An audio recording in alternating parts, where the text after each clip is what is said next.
Right, we're up and running. Well, the stream is up and running. Okay, here we are, people. Welcome back. Hope you had a great weekend. How have you been?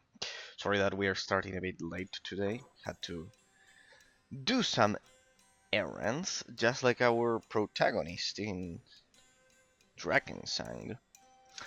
Alright, alright. Hope you had a great weekend, guys. Happy Tuesday, everyone. And another week begins of metaphysical analysis. Yes. Indeed. All right. After our legendary and bloody battle, when playing Spellforce 3 last Thursday. Let me check that everything is up and running. Yes. After our legendary battle against the orcs in Spellforce 1, Spellforce 3, no, Spellforce 1 Platinum, on Thursday, we continue with Drakensang 1, The Dark Eye. The Dark Eye, there we go. Today's day number 9 of analysis. We've already covered pretty much the genre classification of the game. We've covered the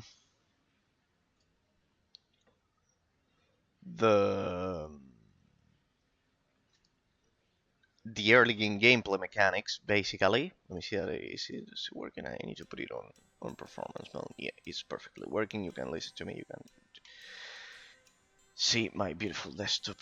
There we go. You can look at it. All right. Last time we did a lot of improvements, right? We got a ranger. We got a much more balanced party at the cost of not being able to open chests. That's a problem. We need to work on our lock picking skills, and by working I mean that at least we need to have a single character that can do that. Last time we beat Mother Radzinski, even with the AI mod on. That's why it was so brutally powerful, that character, because we're playing a modded version of the game, which enhances the artificial intelligence, because otherwise it's way too easy. And that especially affects bosses. So with this modded, with the modded AI that we are playing with, they usually go for the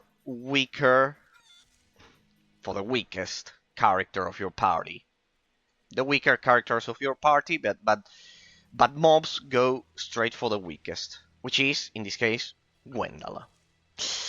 So, no matter, because she still has fastness of body, which adds a lot of armor, and because of that, she should be able to survive until I can kill the mobs. But well, in case you were wondering, that's the reason why Mother Radzinski, the boss, last time that we tried to kill for such a long time, and we managed to finally do it last time. I highly recommend you watch the previous part in case you're watching this as a YouTube VOD or a Twitch VOD, because we beat a very, very huge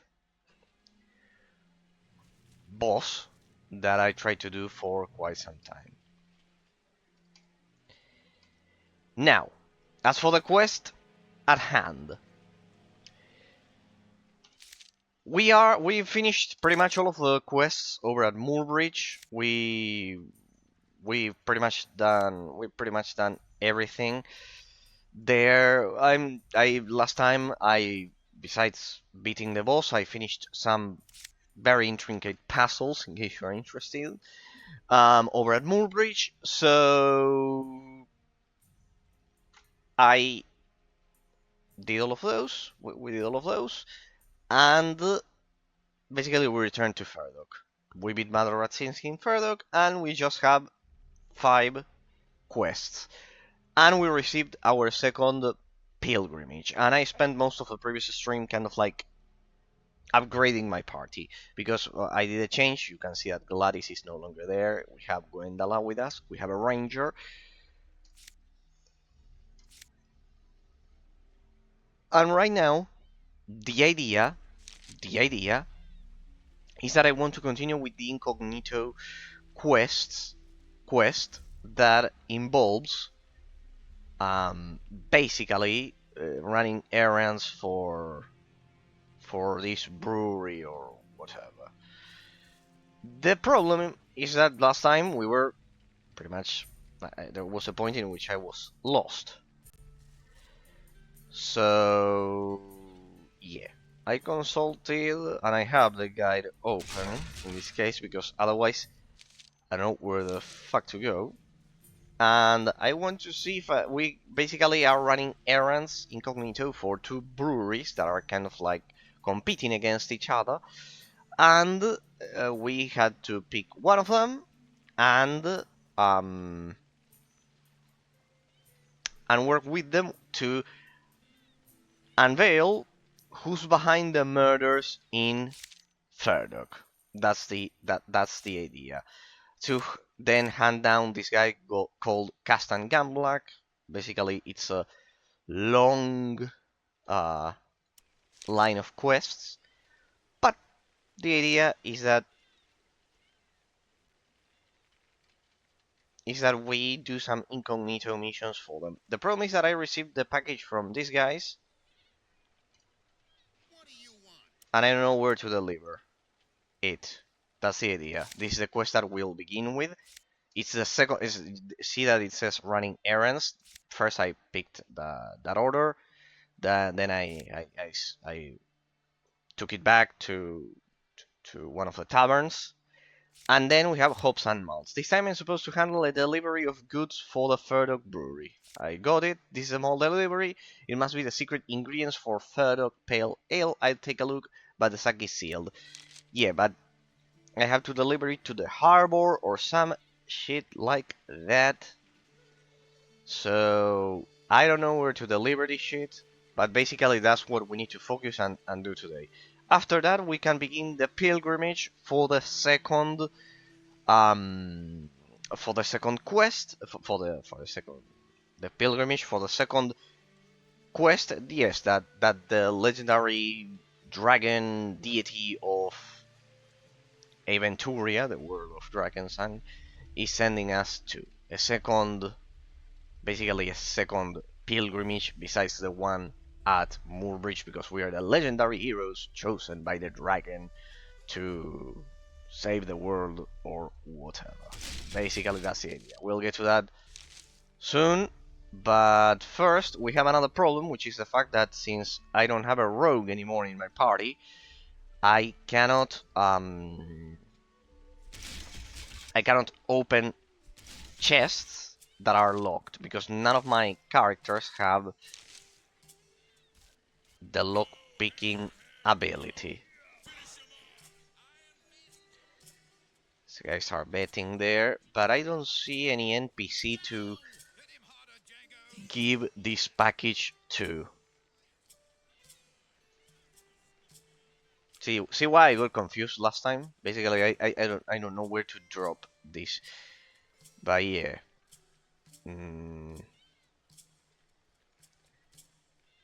I don't know if maybe I have to open it or whatever. If I consult the here, I think I can see it in the map here. I have a map that tells me. Here, I think I can read it to you because it's not clear. So, hops and malts basically the ingredients of the beer.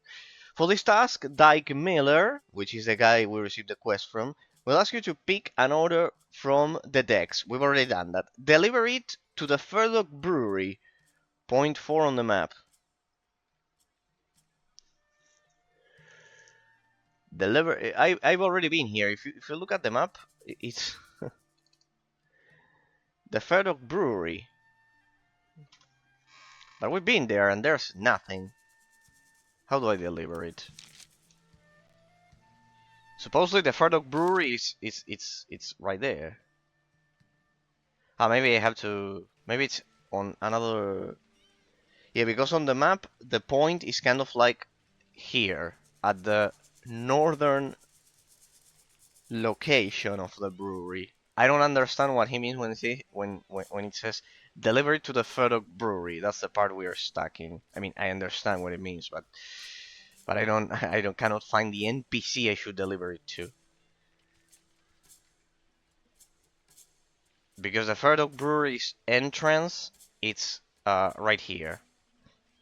This is the Fardok Brewery. What, do I have to talk to the door or what? No. See, there's nothing for me to interact with. It should be this guy. Or this one. Well, no.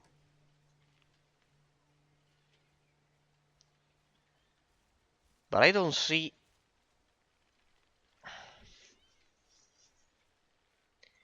I don't see any NPC to interact with. Maybe that guy, the merchant, or what? The merchant? Stonebrand, merchant, they are two families, the Nacebeck and the Storebrand. No, this one is just a vendor. That one's just a vendor, people. That one's just a vendor. Let me see there, so I can see the chat and the map as well. This one, Model Mash, is about the. No, this has to do with Mother Radzinski, with the entrance to the dungeons. I don't know how to interact with the. How to send it to the brewery. That's the problem. I was stuck at this point last time. That's the problem. See?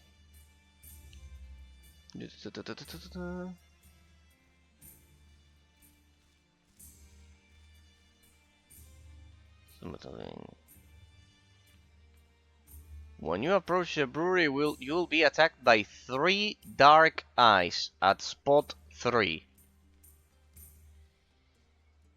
No, I wasn't attacked.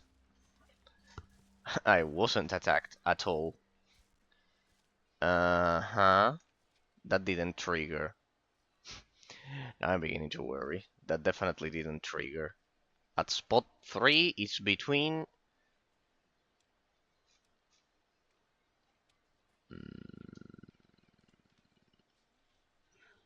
I wasn't attacked. And I am meant to be attacked.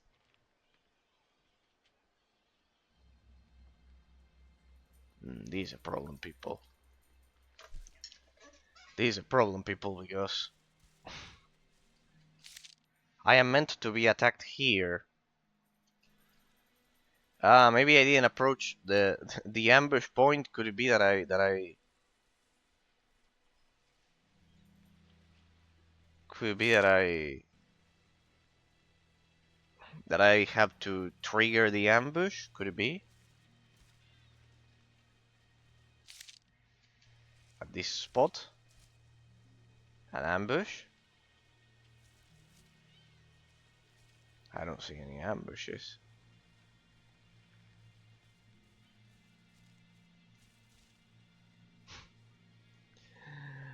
Maybe it has to do with the 3 guys that because there were 3 dark eyes somewhere. It's definitely not triggering. I don't get it.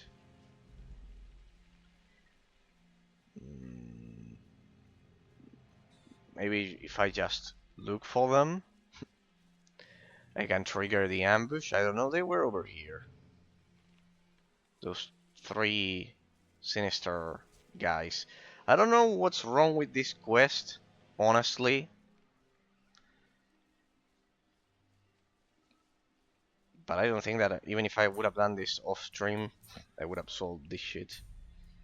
What the?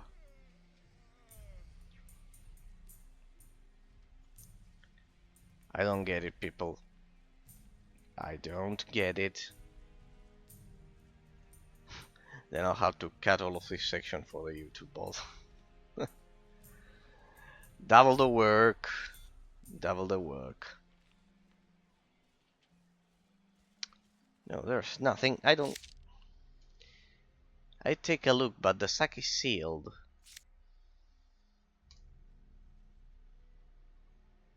Handle delivery of goods for the Fair Dog Brewery. I take a look, but the sack is sealed. Wait, let me see the stuff we are talking about. Here. Letter from Ardo, no. Aurelius Recite, no.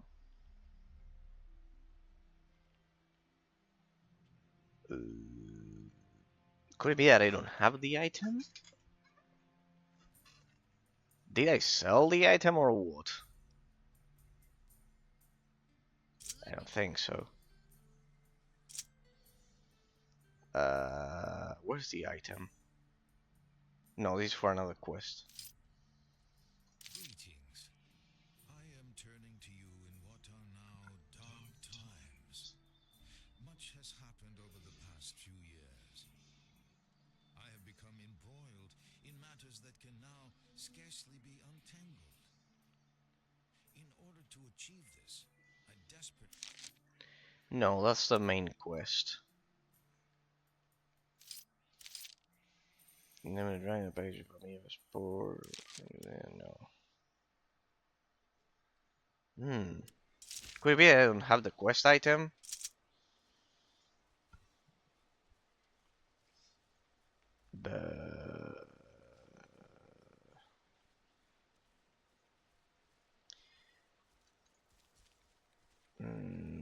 There's something definitely wrong, people. There's something definitely wrong.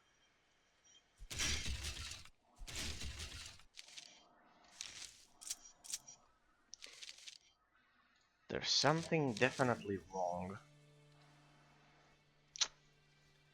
I don't have the quest item. Could it be I don't have the delivery? Could be that. Hang on a second.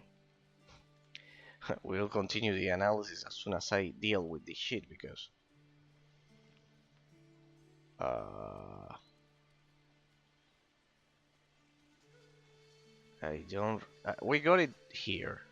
I remember...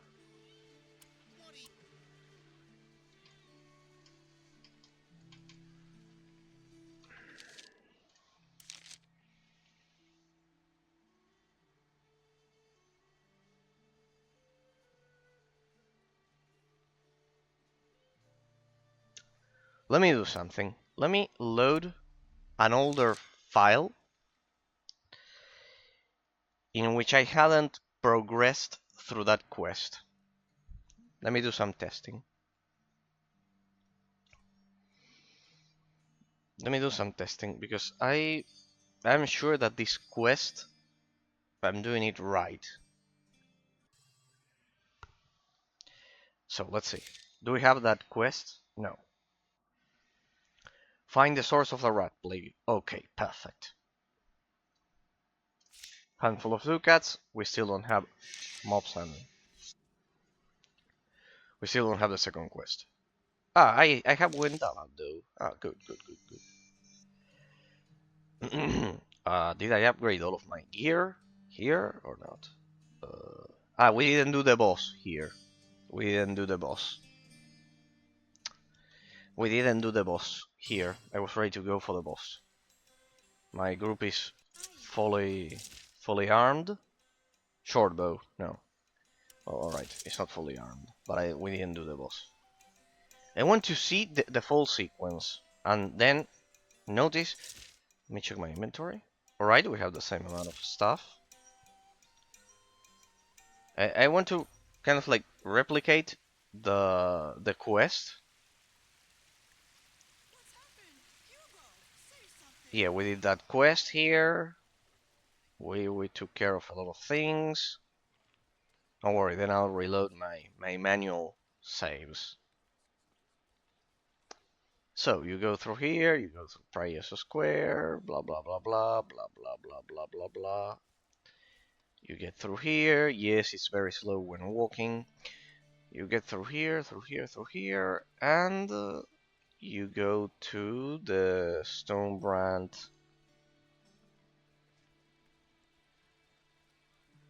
to Dyke Miller, to the NPC that gives you the quest, to the Stone Brand gang, let's say. Well, gang. They're merchants technically. Um, but let's get over there. You go over here. The Great River is the longest in Aventuria and Ferdok's lifetime. It covers well over 1,000 miles and passes through a total of 6 provinces on its way to the Sea of the Seven Winds. So, you go to Dyke Miller, which is our line. Remember, you can choose the other brewery in case you like. Here I chose this guy. So I talked to him. Oh, it's you. I have another job for you if you're interested. Another job. What kind of job? You are to fetch a shipment from the harbor. Escort it to the Ferdok Pale Ale Brewery. The brewery owner will pay you for the shipment and manage me. I'll take the job. Okay, here's the delivery note. Fetch me to the foreman and the harbor. Okay, let's stick to what should happen. You don't get any quests here. Did I receive some shit? No. Uh-huh. Nothing at all. Blah blah blah blah blah. Did any other NPC received it? No. Here the quest inventory shared.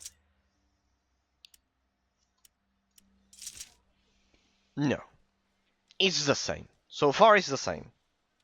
So far it's the same. There I can see the question mark. Where I have to go.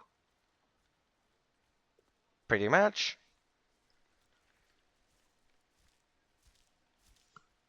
Pretty much. You go over here. And you pick the order from the guys over at the dock. From the workers at the dock. Let's repeat the sequence of what we did. Right, lads. How's it going? 3 more loads and we're done. What do you want?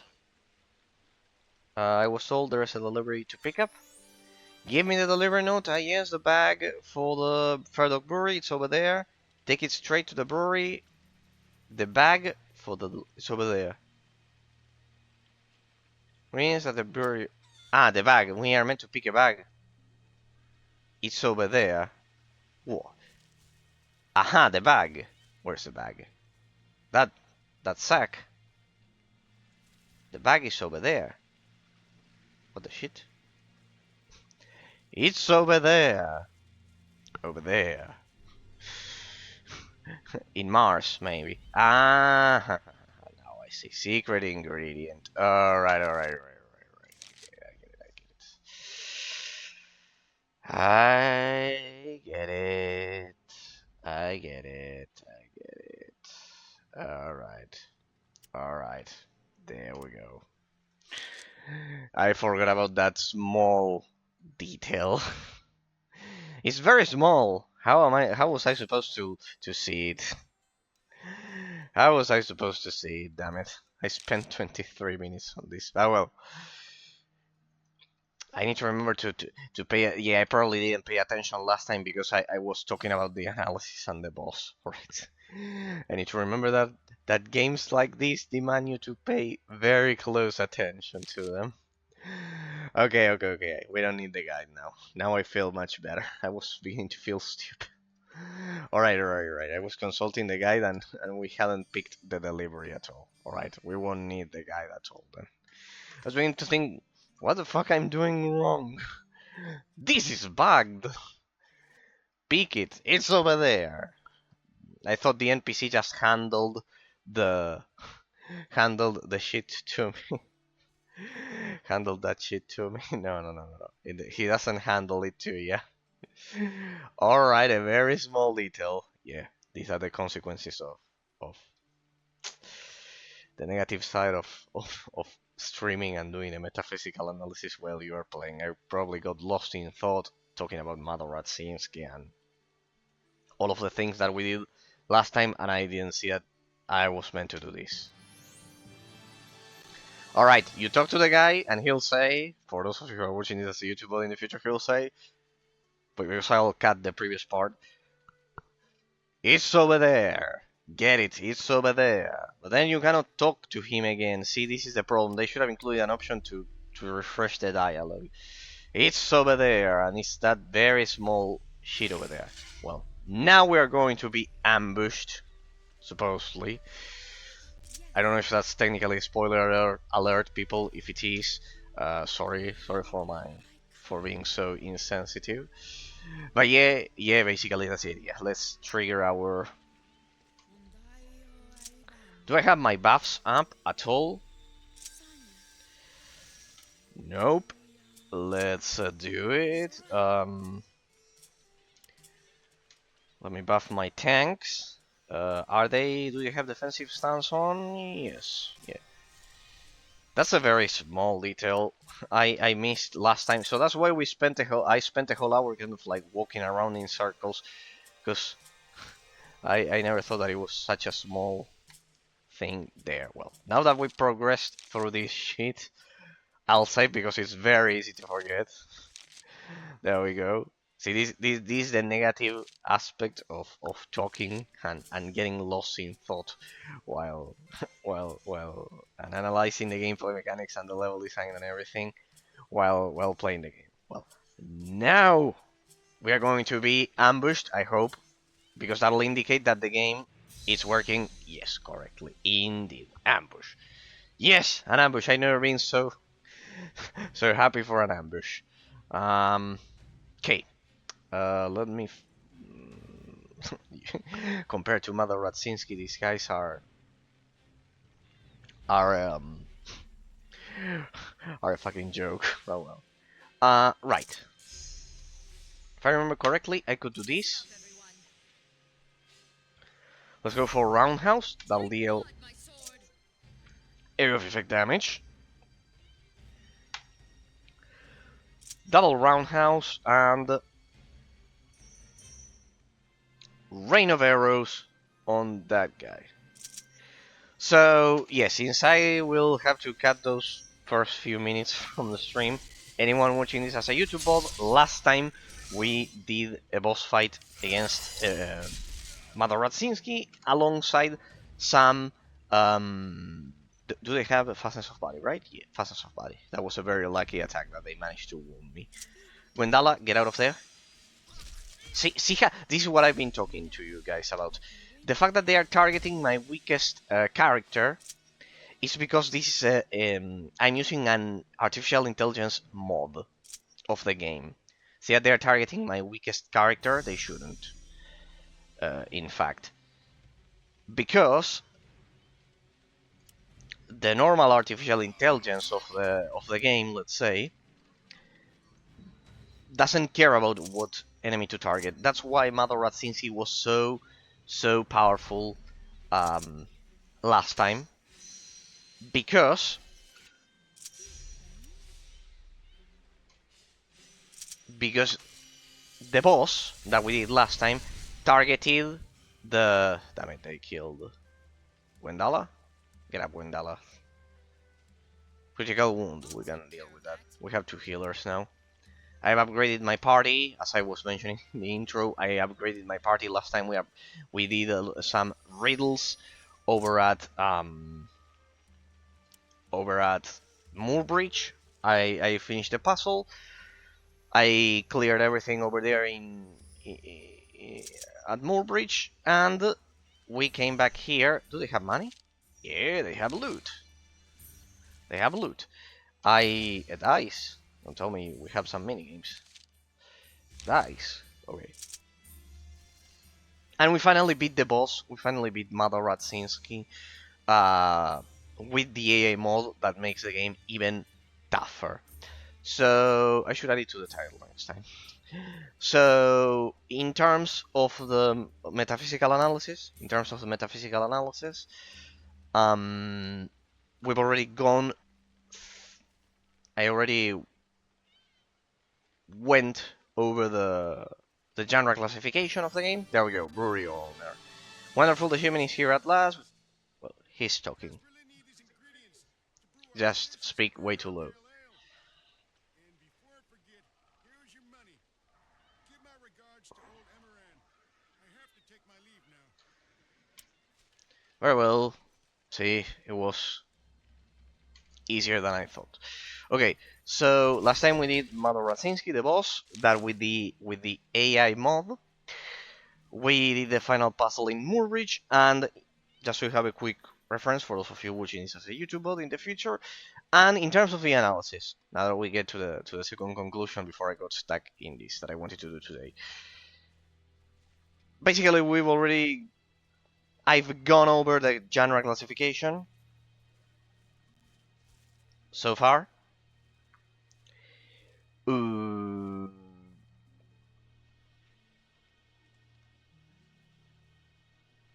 I've already covered the genre classification. This is a classic RPG game in the same vein as Baldur's Gate and Dragon Age Origins, basically. My master will be most satisfied with your work. Come back again soon. I'm sure we will have more for you to do. Oh yes, here is your share. Thank you. By the way, you should know that a couple of footpads wanted to steal the goods from me. Oh, damn it, I'm sure the House of Nisbeck... just to have context, yeah, true, I said this at the beginning of the stream. Basically, we're doing a quest as in pretty much incognito for the federal authorities of... the local authorities of Faradoc, which is a city we are in the realm of Aventuria of Drakensang 1, in case you are new to the series, which is as a YouTube bot in the future. Basically, this is a quest in which we are going incognito to get to the master behind the House of Stonebrand, which is this guy I'm talking to. He belongs to the House of Stonebrand, and the House of Neisbeck or Neisbeck, which is their rival. They are both breweries for Ferdok Pale Ale. They basically sell alcohol, basically, and the idea is that they are competing, and we are incognito doing some errands for this shady character, so we get to know who was behind the murders in Ferdok. Among them, our master, Ardo of Borstok, right? That's part of the main story quest of the game that we are doing. We need to get to a guy called Gamblan Castleblack, something like that, who is behind the murders and is basically doing a political scheme with assassinations, and he's behind all of these murders and everything, just so you have the context. And this quest line is regarding this incognito work that we are doing for the local authorities. Who else would be so brazen? The House of Nisbeck is the rivals. They are the rivals of this guy. Minimum amount of context. Those conniving scoundrels, Emerald and Stobrand, will definitely not be happy to hear this news. Basically, the owner of the Stobrand brewery. Very well, the house, they sell to the brewery, to the Ferdok brewery. Very well, you'd best come back again later. Alright, we're done. We're on a level 7, and the quest is updated. There you can see, for example, this is the quest, a handful of ducats. First I did this errand, then I did this one, bring the goods to safety, deliver safely, or to safety, or bring them safely. Deliver the money, cast and gambler, hand down the fiend going so far. Cast and have fled further, but it's just a matter of time before I can train. Well, very well. Then we have some side quests here. And now in order to progress, we have to embark on the second phase of the pilgrimage of the Preyos Church of the Dragon quest, basically. The first one was to Moorbridge. We have to do some pilgrimage for the dragon god of Aventuria, basically over at Prios Square, over at the church there. That will ensure that we're meant to save the world or whatever. Basically, we are following the pilgrimage that a deity is commanding to us. Basically, that is the idea. So last time, as I was mentioning at the beginning, but that won't be part of the YouTube bottle, because of that small problem with the quest. Basically, I switched I replaced Gladys with Wendala. This is basically a ranger. She's basically a ranger, and as opposed to Gladys, who was a rogue. So now I have the problem that I cannot open lockpicks. That's a problem. But while I cannot do that, while I cannot do that, she's much more efficient in combat. Anyways, I think I beat Mother Radzinski with Gladys last time. I believe. Could it be that I didn't make that change? No, yeah, I did make that change. I believe. Yeah, yeah, I had Wendala. Yeah, yeah, I did make the change. So the idea is that I cannot open lockpicks. I have to train the ability of open locks, of opening chests here, but for some reason I cannot increase it. I don't know why.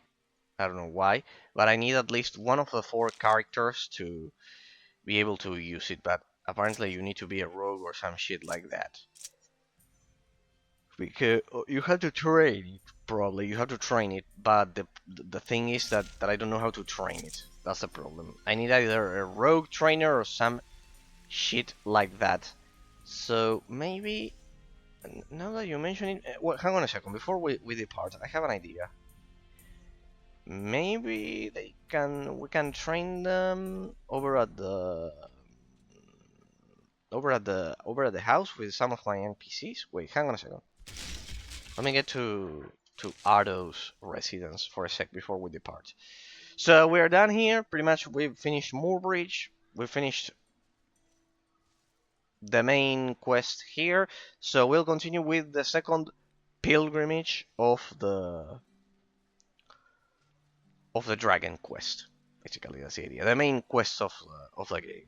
Now that we're done there, we have to wait. You could see that it said that the shady character said, um, "Wait until we have more errands for you to run." That's the idea.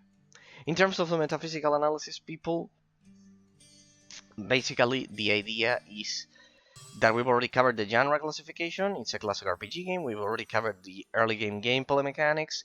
We've already covered kind of like how the skill tree works in its the basic talents. And the main challenge of this game is to find the appropriate trainers in this case. Alright, we have Gladys that was with us. She's a rogue, so I bet she can... Can you train me? So something else. No. Thank you for the information, guys. So they cannot train me. How can good old Draenor? Of course. I'd be delighted to help. My noble trainer? No, yeah. No, I cannot train. You need a rogue to have that ability. Unless there's a rogue trainer out on the wild, I won't be able to open locks. But well. But in my case, I want to be as efficient as I can in combat. I'm sorry if I miss some few chests. I can deal with that. What I cannot deal with is having a useless character like a rogue on the party, kind of like, sorry, in my party, kind of like not being efficient enough. For example, Gwendala can heal. It's a healer, and at the same time it's a ranger, and it deals a high amount of damage. So yeah. And also has some offensive spells. So yeah, you bet I'm not picking any more squishy characters over just to open summon locks. You bet I'm not doing that. Besides, she has a summon. So yeah, pretty much. I updated the spells here, right? Yeah, pretty much.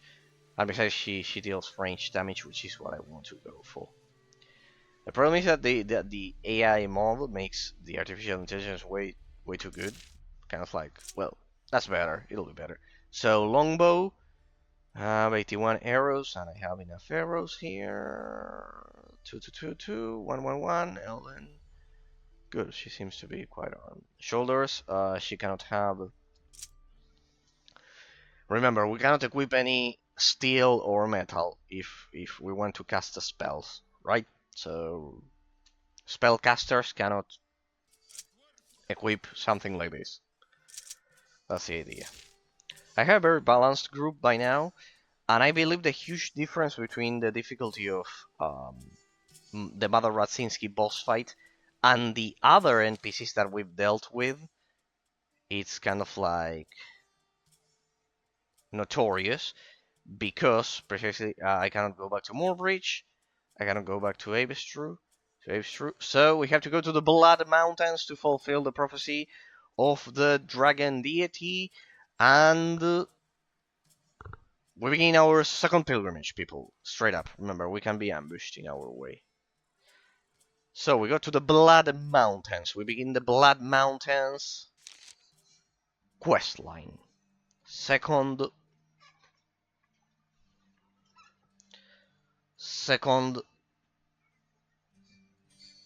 part of the pilgrimage begins. Now that we've dealt with that stupid issue over at the Further Brewery.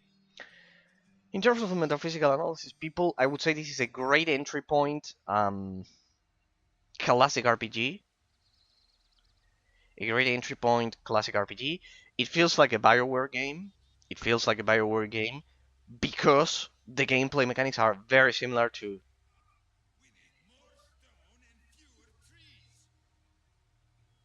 Don't worry, Forgrim. I bet this. I bet we'll stumble upon something in our way. So basically, I highly recommend this game so far to anyone who played Dragon Age Origins or Knights of the Old Republic because the mechanics and the combat system are exactly the same. The abstract complexity is pretty similar to Knights of the Old Republic. The timing, the internal timing of the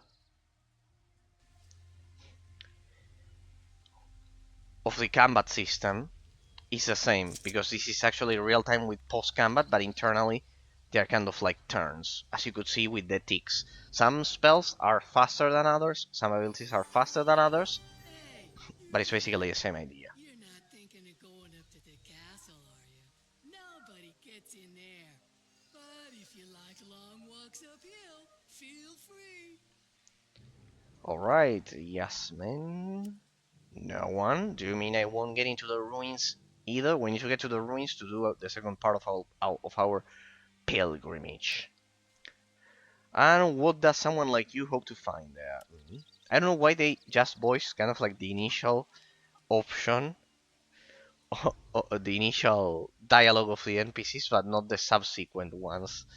Like that, there's no point in doing that. I'm looking for an ancient book. It's said to have resurfaced in the ruins recently. There's supposed to be a great dwarven treasure hidden there. I want to find it, but don't tell anyone. Yeah, in reality we're looking for this, but there's no point in revealing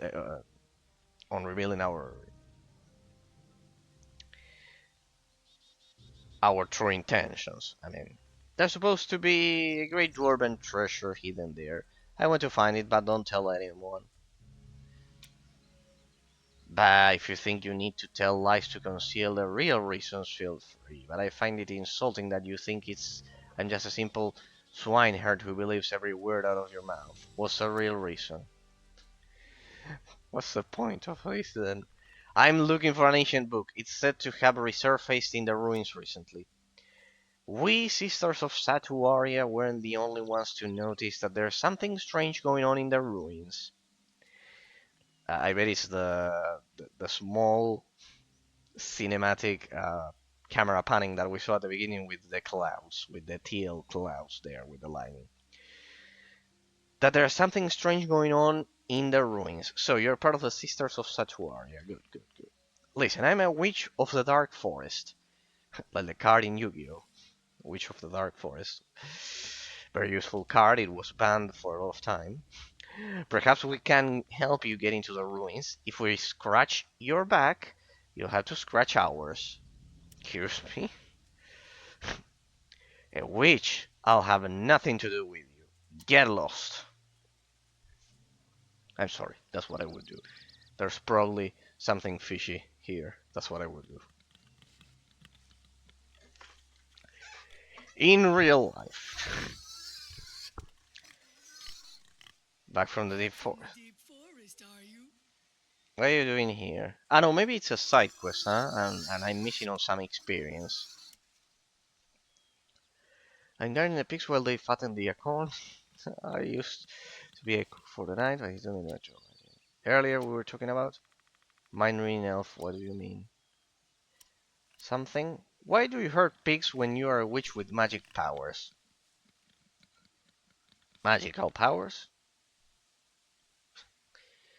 Yeah, that's a great question. What are witches? Let's begin with the initial. Nosy, aren't we? We daughters of Saturia live for the magic of emotions, passions, and nature. Every witch belongs to a local coven that meets for wild and witchy celebrations in the glow of the firelight. Dusty bookshops and musty robes are only for narrow-minded guild mages. I'm a guild mage. Thanks for the insult. I have another question. What is there to tell about the Dark Forest? Apart from the Blood Mountain ruins, there's also Dark Forest Manor nearby. I take the pigs from the state to fatten. Don't tell me she steals the pigs. That's a federal crime in a lot of countries. A federal level crime. Up on Acorns, and I enjoy a chat with Morla the Weaver, who shares my beliefs. Travelers should watch out for wolves and giant fireflies. The forest is also the stomping ground of Humbert and his robbers, but there's no need to fear him here. He only ambushes people on the road to Ferdok. He also makes good schnapps. So, what are the witches? What about the Inquisition? Pig-headed religious psychopaths. I bet that one is deliberate. Who want to toss all those of different faiths to the on the bonfire. Any witch with any sense would hide from them. You'll find the priots in camps or wandering through the forest. Ah, very realistic. Um, that's a bit exaggerated, but it's a very realistic medieval social context. Not because of the of that, the Inquisition was very exaggerated, but but still, it's while it's exaggerated, it's a very realistic context in the sense that it was in medieval times the Catholic Church was a dominant uh, culture in all of the kingdoms, in all of the Western European kingdoms. Earlier we were talking about you wanted me to help you with something. The Inquisition's intrusion into the Dark Forest shall not go unpunished. The Priots have set up a camp. Bring me the sacramental wine from it so that I can put a curse on it. You'll probably find a wonder reliquary. Um, the Inquisition is part of the authority back in Ferdok that we are actually trying to help with the investigation. So, and we already had a clash with them. So, no, thank you. That would be a sacrilege. No, I can't do that. Sacrilege. Isn't it an offense to persecute and burn the innocent? Come back when you come to your senses. Yeah, the innocent, the means don't justify the end of doing that. Thank you. Of poisoning a well like that. The means don't justify the goal, people. Never. Thank you. I'll pass on that one. Besides, the authority was trying to investigate the crimes, so they cannot be that bad, in my experience. Thank you. All right. Let's get to the pilgrimage. We don't need the help of any witch or whatever. We are that uh, we are that bold and gallant souls, as the song says, as the Star and Stripes says. we are that noble. A lot of people don't generally ignore the second meaning of the word noble. Noble generally means it's used as equal to wealthy, but the second meaning means nobility means that that the person doesn't lie, that the person is honest. It's a synonym of, yeah, basically of honor, of being an honorable person, being a noble individual. What the? So in that sense, we play like that, or at least I. Then you can do some evil. What do you call it? An evil walkthrough. An evil walkthrough, like dedicated to that. But if the first time I play a game, I like to play kind of like protective magic shield. There's a bubble. Don't tell me that I cannot access this without the other quest. That wouldn't be past this game. Alrighty. We are definitely unable to go that way, but the objective is over there.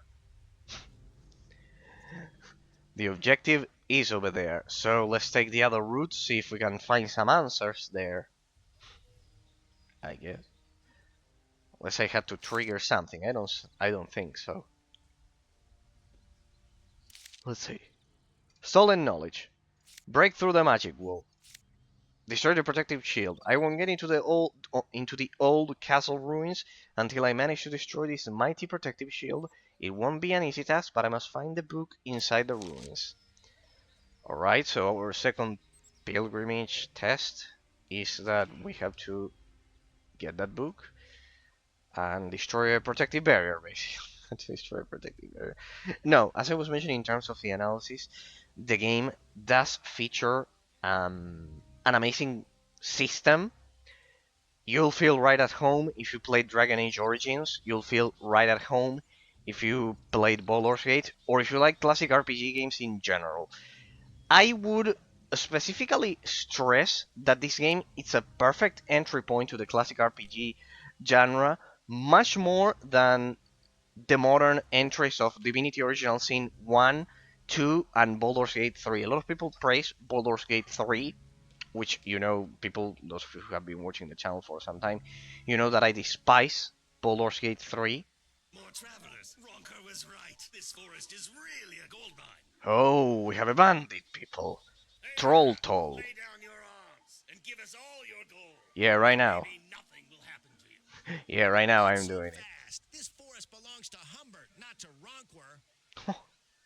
Property rights over a forest. Very medieval. See, this is what I meant when I said that. Characters like you aren't welcome here. But I'm still asking you to lay down your arms. It's better to give us the gold. We're honest bandits, not Honest criminals. bandits, Ronquer's gang. Kappa. We can really do without gutless characters like you. Forest ownership was a real issue in medieval times, people. Alright, it's free for all. Do we all kill each other? Scumbuckets over there and just do what we tell you. Is that clear? Yeah, right now. As a staunch defender of law and order, people, I think I'm going to kill both groups altogether. Wait, you're confusing me. Who have you been talking about this whole time? To Raybor. Hey, he just called you girls. Are you going to put up with that? To Franco. What do you say to joining forces to finish off these scarecrows? And then we'll split the loot. I don't. By Fex. Fex, remember, is the rogue god of the bandits. That's why. By Fex. Double the bounty for me, assuming that there are any ducats being offered for your ludicrous gangs. We have a winner, people.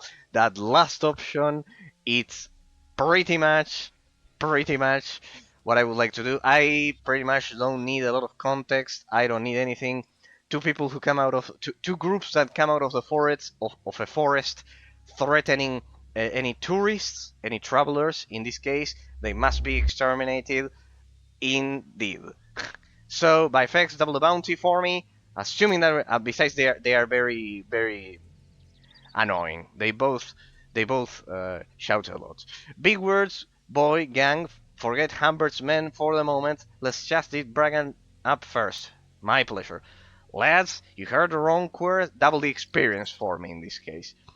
You heard wrong queer's accomplices. We can decide the ownership of this forest later. Let's teach this loudmouth a lesson. As I was mentioning to people, in terms of the analysis, we've already gone through the genre classification of the game, a classic RPG, as I was mentioning, highly recommended over Divinity Original Sin 1, 2, or Baldur's Gate 3 as an entry point, because this has the real-time, with pause, legendary combat system of Baldur's Gate that gave birth to the classic RPG genre, rather than the turn-based abomination that we'll get into in some minutes, of Baldur's Gate 3. I read a text the other day, not the other day, last year, about that. Well, first let's deal with them. That's it. All right. I know that the intelligent answer was to make them fight each other, but I have no tolerance for thieves, so let me reactivate my buffs. I think we can deal with all of them at the same time. If we could deal with Mother Radzinski, we can deal with these imbeciles. Ronker's crony. Let's begin with the cronies first, who are closer to our location. These two, Hambert's Rover. Very well. There we go. We'll begin with this one. We'll begin with double mighty blow on this one that is physically closer to us, as I get my buffs up. They have the advantage. I gave them all of the advantages possible. They are ambushing us, and they are and I have to reactivate my summons. And my buffs in general. Do that. She already has fastness of body. I already have fastness of body. Let's continue with. Let's burn one of them. It's already almost dead. See that I gave them all of the advantages possible. Huh? Hamber's Rover there. And Rulana. Well, it's almost dead. Rulana change targets so we don't waste the other. So we don't waste the other one. The other attack. The other ability. So that. And as I was mentioning, people, it's a very, very realistic social context for a medieval fantasy setting. See that characters act according to their personalities perfectly. Alright, you've already summoned that. I think we're done here. Gwendala, Rain of Arrows on. And I didn't save, huh?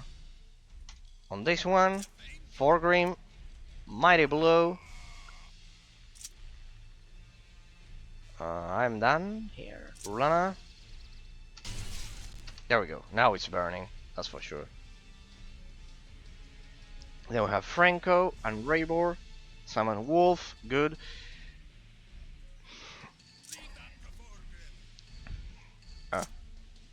You ran out of stamina, Rulana, already. Go for Feint. Oh, I've already issued Range Combat. What? Rain of Arrows. Why is it called Range Combat? Alrighty. That one is burning.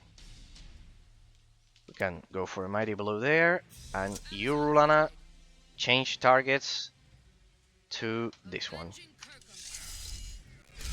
Good. Burn that one. They cannot even deal with my wolf. I'm sorry, people. I despise brigands. I know it wasn't the most intelligent decision, but I deeply despise brigands. Criminals in general. So, what are you gonna do? Hit the guy on the floor? Ah, no, he's dead. He's fucking dead. Kill this one, and you come over here. I think we're done. It's pretty much over to me. Mighty Blow. Do you have Eagle Eye, Gwendala? I didn't even have Eagle Eye for Gwendala. You guys are not even close. You should train a bit more. See, this is the huge difference between Mother Radzinski and the rest of the NPCs. Here you can see a huge difference. Let's burn this degenerate. Forest ownership was a real problem back in medieval times. Indeed.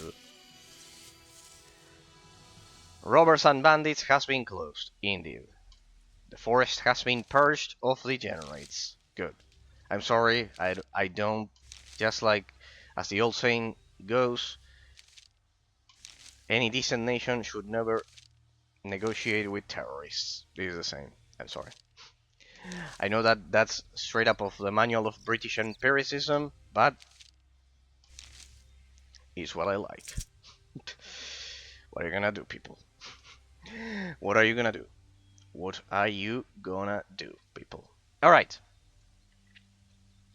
Alright. As I was mentioning, in terms of the metaphysical analysis, going back to something a bit more serious, people, the classic real-time with pause combat system, and why is it much more efficient than the turn-based system that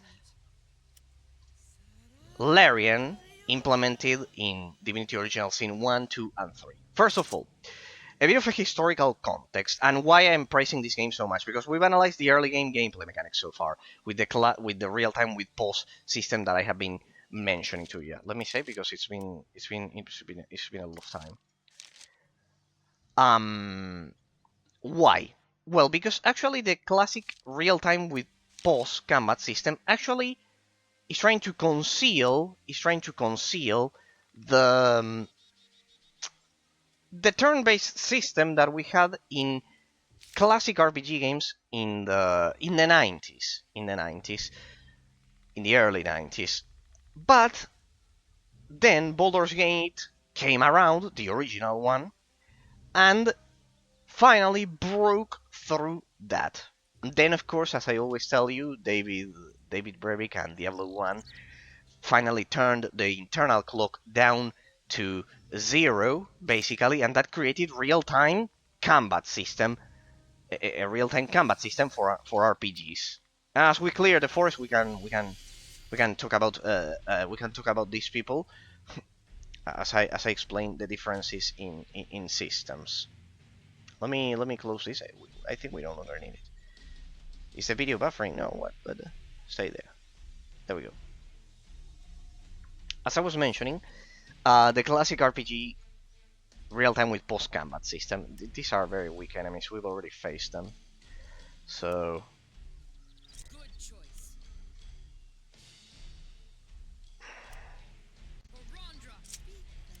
Ring of Arrows on that one. We can pick different targets. No, go for that one that is out of range, basically. We can do one-hit kills by now. So basically, after the 90s, the classic real-time with post-combat system revolutionized the industry with Baldur's Gate, that I always care about so much. Why? Well, because the idea is that... I think I don't even need to use abilities for this. The idea is that turn-based combat from classic Japanese RPG games, something like Final Fantasy or Dragon Quest, that's eminently unrealistic.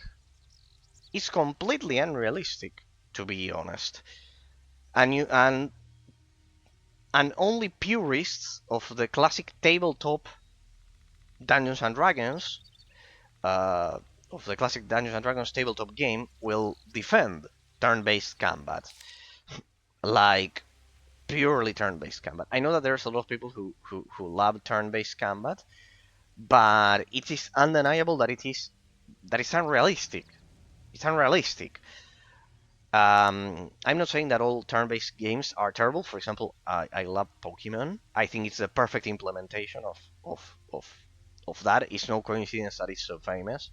But Pokemon incorporates the many other complexities like the EVs or the IVs. The IVs are the individual values when an egg is hatched. So they're kind of like the inherent natural values of the Pokemon. And then the EV is the effort value that you get by confronting specific types of Pokemon, depending on the Pokemon that you beat, that the specific that your Pokemon beats, you get kind of like what's the meaning of this shit? What are you doing, Wendala? Are you stupid? I know that's our salmon. I'm attacking my own salmon. My bad. That's why I couldn't target it. We killed them so fast that I couldn't even see that. Dead wolf, belt scraps, whatever. Dead wolf. There's a lot of other variants, but for example, something like Final Fantasy, the original ones, or Dragon Quest, while they're legendary games that pretty much founded the classic Japanese RPG genre, or something like, I don't know, on the Nintendo DS there are a lot. For example, my specialty is that, and for example, I don't remember the name, but there was a Nintendo developed one, very good, that is like Final Fantasy and it's very good. Or Crimson, there was another one, Crimson Black Sword, something like that. Very good ones. The classic games that are kind of like, or Bravely Default. All the gods, help us! The wraiths are attacking us! Alright, where? Over there. You want me to... Wait, we need buffs if we are meant to help you. I'll try to save you. But first we need buffs. Wraiths! Runa... No. Go Eagle Eye. The fact that that character needs 2 buffs, it slows me down a lot. Let me see if I can attract them to me.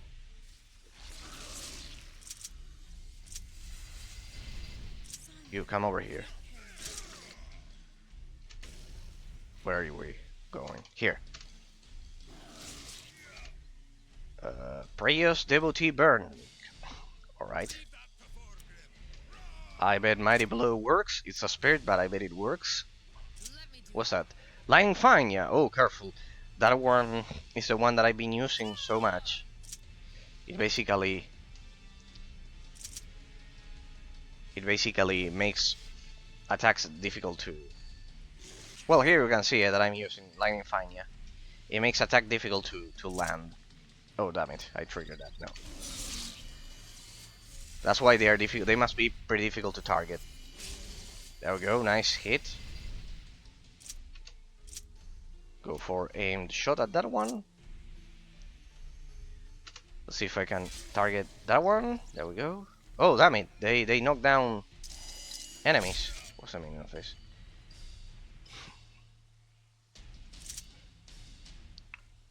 How about we focus... Are they dead? No. I hope they are not dead. Don't die, guys. No, they are not dead. Uh-huh. Why is that one there? No. No. What are you doing? What are you doing? Here. This one. Over here. Rana. Go for this one. Let's move to those. That one is almost dead. There we go.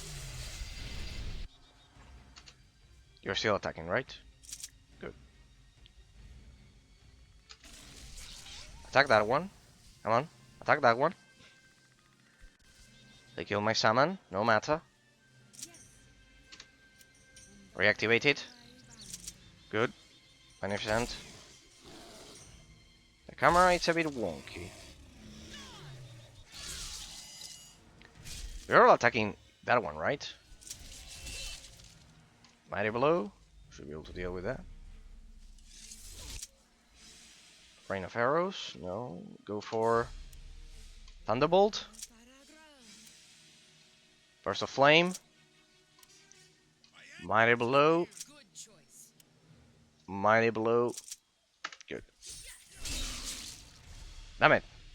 That was a huge knockdown.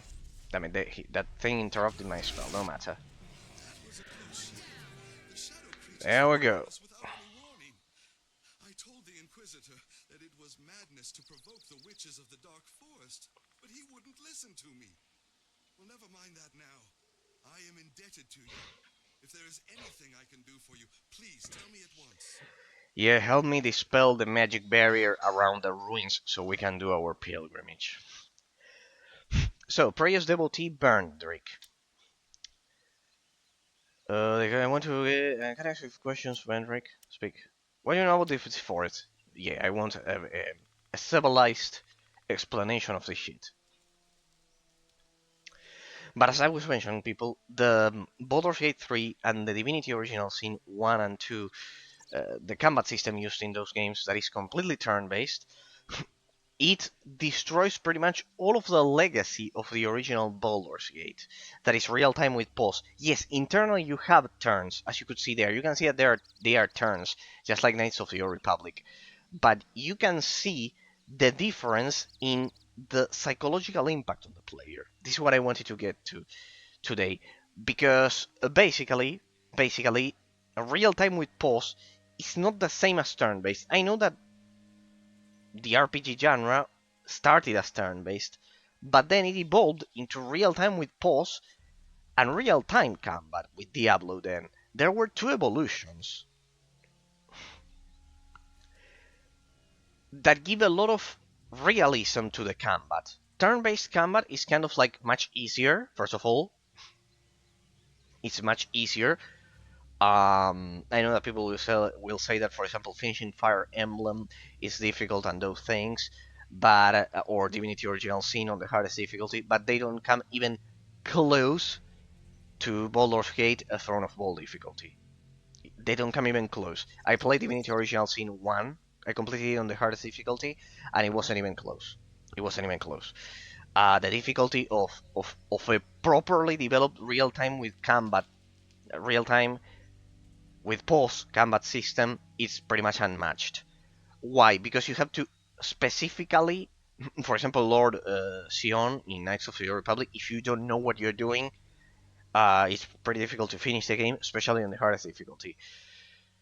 So basically, the real time with pause combat system of Baldur's Gate, of Knights of the Old Republic, of Dragon Age Origins, for example, the Meat Grinder, the final boss of the expansion of Dragon Age Origins of Awakening, it's pretty much it's on par with Baldur's Gate. It's absolutely brutal. The difficulty that real time with pause inherently brings to the table, it's a natural, it's such a positive um, contribution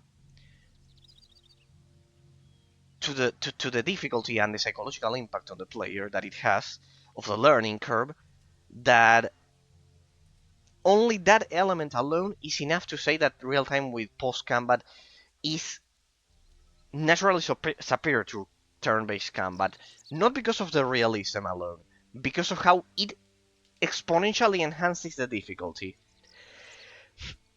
In the case of turn-based games, you can have difficult games, but at the end of the day, there isn't a concept of reaction in it. There isn't a concept of reaction. A lot of people will say that something like civilization, for example, requires a lot of planning, a lot of strategy, and etc. But real-time strategy, for example, also involves that.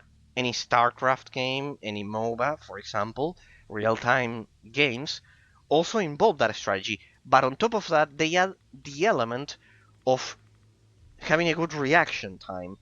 So turn-based games eliminate the element of reaction time in general, as a whole. So just because of that, objectively, the abstract complexity of the gameplay mechanics is exponentially higher. And because of that, if a game is more difficult, as I always say, people, it exponentially enhances replayability and the abstract complexity of the gameplay mechanics. If the abstract complexity of the gameplay mechanics is higher, then the game is overall better. It's overall better because it's more complex, and the more complex the gameplay system, the more effort the developers had to put in to create it. You see the direct relation.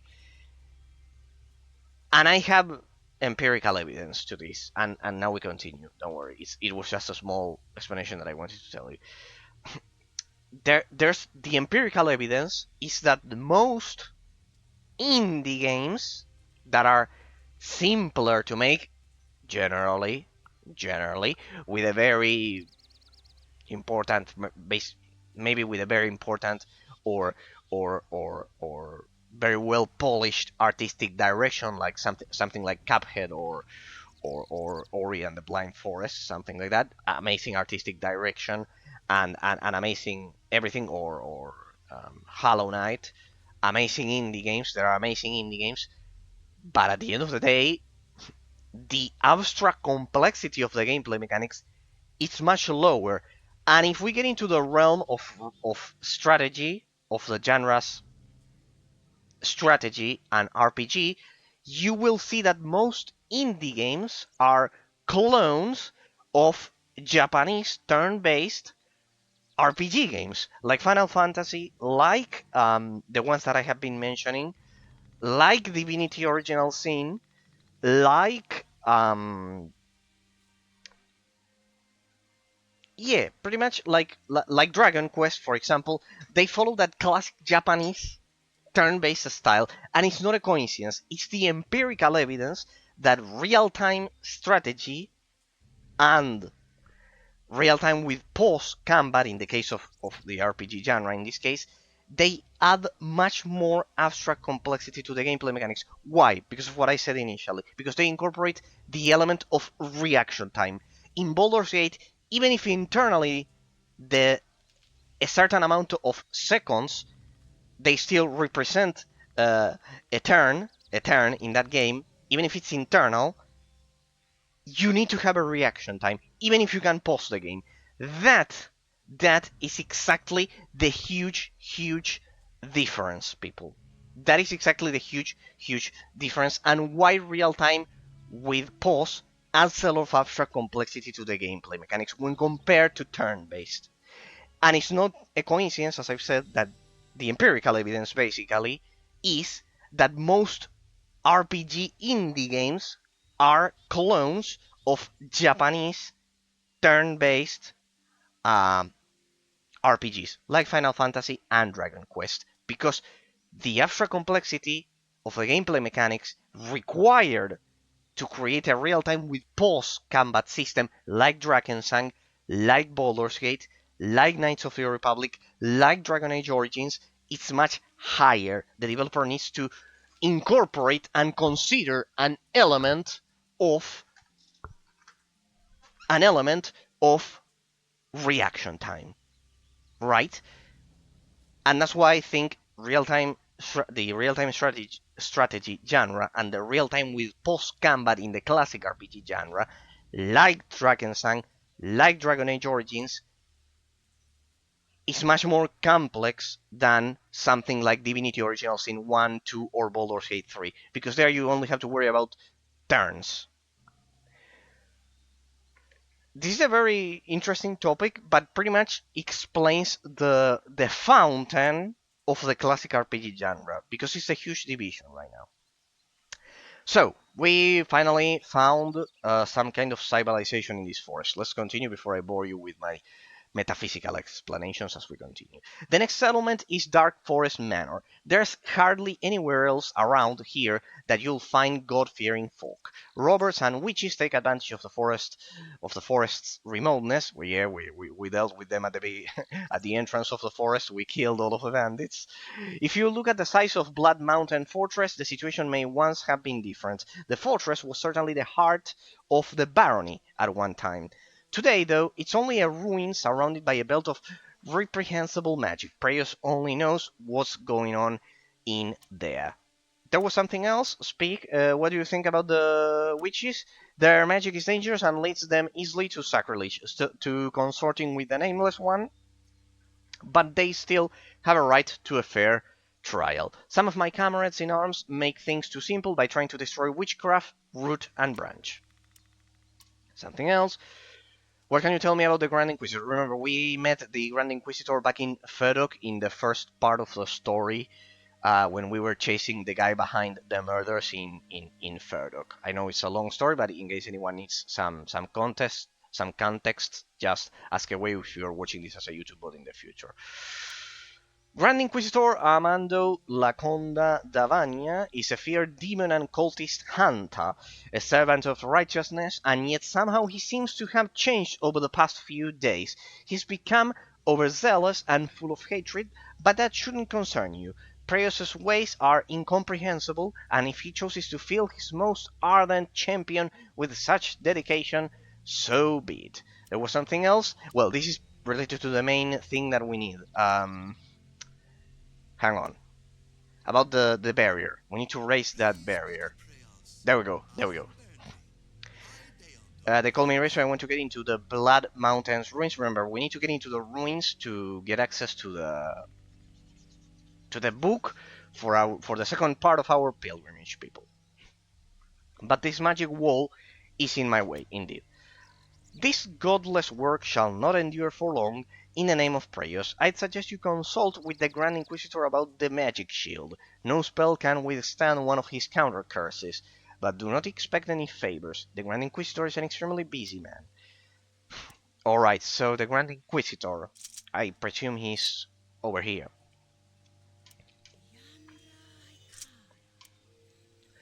The fact that I have to reactivate my buffs like this is very annoying, but well. It's part of the experience, people. It's part of the experience. I'm used to it. Ray of Light? He's called Ray of Light? What? Hello, Ray of Light? No? No? Ray of Light? Ah, it's the name of the organization. So, pretty much, that's the idea, people. That the abstract complexity of the gameplay mechanics required to achieve in order to get a game like this, to develop a game like this, is much higher because of what I said. Because objectively, see that it doesn't have to deal with my mental perception. Objectively, does the turn-based variation of the classic RPG genre, something like Divinity Original Sin, something like Dragon Quest or Final Fantasy, does it involve an element? Let's think in metaphysically objective terms. Does it involve the concept of reaction times? No. Zero. Is the concept of reaction time involved in real time with post combat? Yes. Yes. You have to pause, activate your abilities, pick the target, and constantly be reactivating them, reactivating the abilities and everything. So let's talk to the Grand Inquisitor. He cannot be far from here. Ah, he has to be there. Castle. Ah, no, that's the objective. Grand Inquisitor, I need to talk to ya so we can... Is he dead? Right. I won't get into it and I managed to protect you. It won't be any step. I don't have the book inside the rooms. Yeah, but we need the help of the Inquisitor then.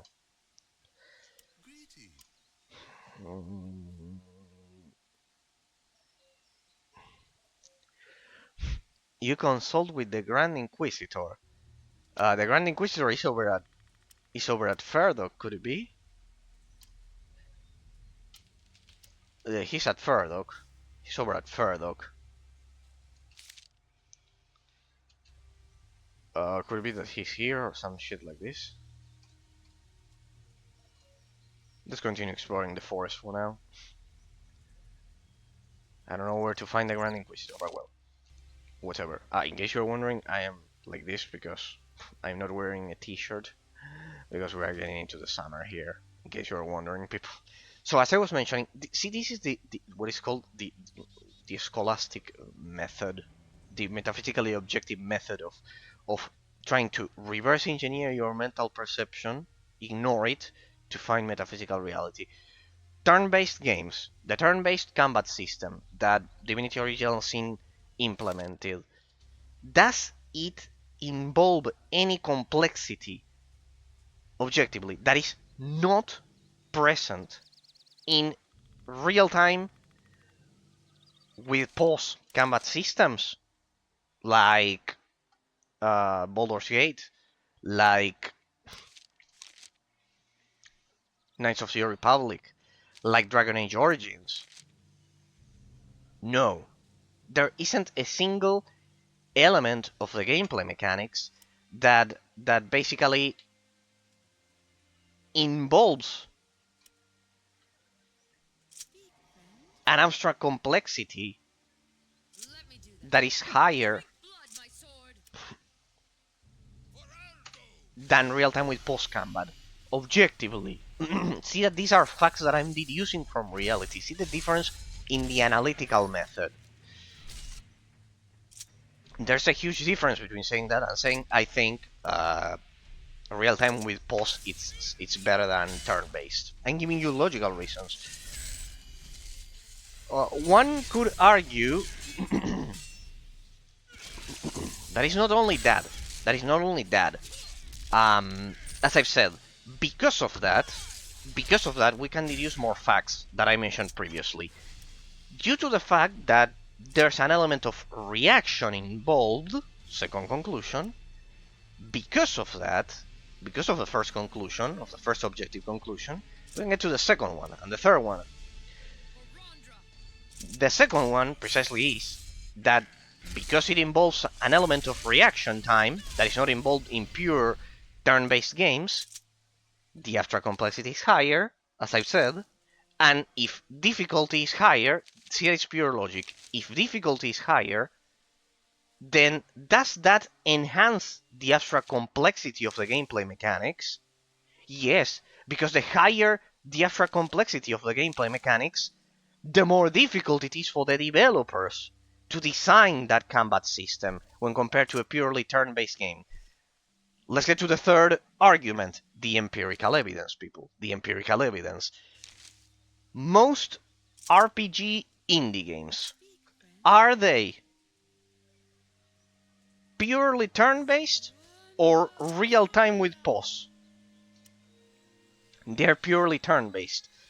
Another, let's get to the second, the second empirical evidence, the second epistemic influence that we can name. Indie games, are they simpler than AAA games? See, that is pure logic, pure objective logic derived from metaphysical reality, not my mental perception of it. See the difference in the system in which one can deduce the facts from reality. That's the key. I'm not telling you. I think real time with post combat systems have more are better than turn-based combat systems than purely turn-based combat systems, and because of that, I say that Baldur's Gate 1 is better than real-time with pulse games in general. Knights of the Republic, Dragon Age Origins, Drakensang. Why? I'm not just telling you those games are better than Final Fantasy, Dragon Quest, or Baldur's Gate 3 and Divinity Original Sin 1 and 2. I'm not just telling you that. That's the conclusion I arrived to after giving you the logical arguments. See the huge difference. First, metaphysically objective observation that we can derive from metaphysical reality, not our mental perception, is the abstract complexity of the gameplay mechanics in real time with post-game combat systems in classic RPG games, inside the classic RPG genre, Baldur's Gate, Icewind Dale, etc. Is the abstract complexity of the combat system objectively more complex than something like Divinity Original Sin, than purely turn-based games or Dragon Quest or Final Fantasy?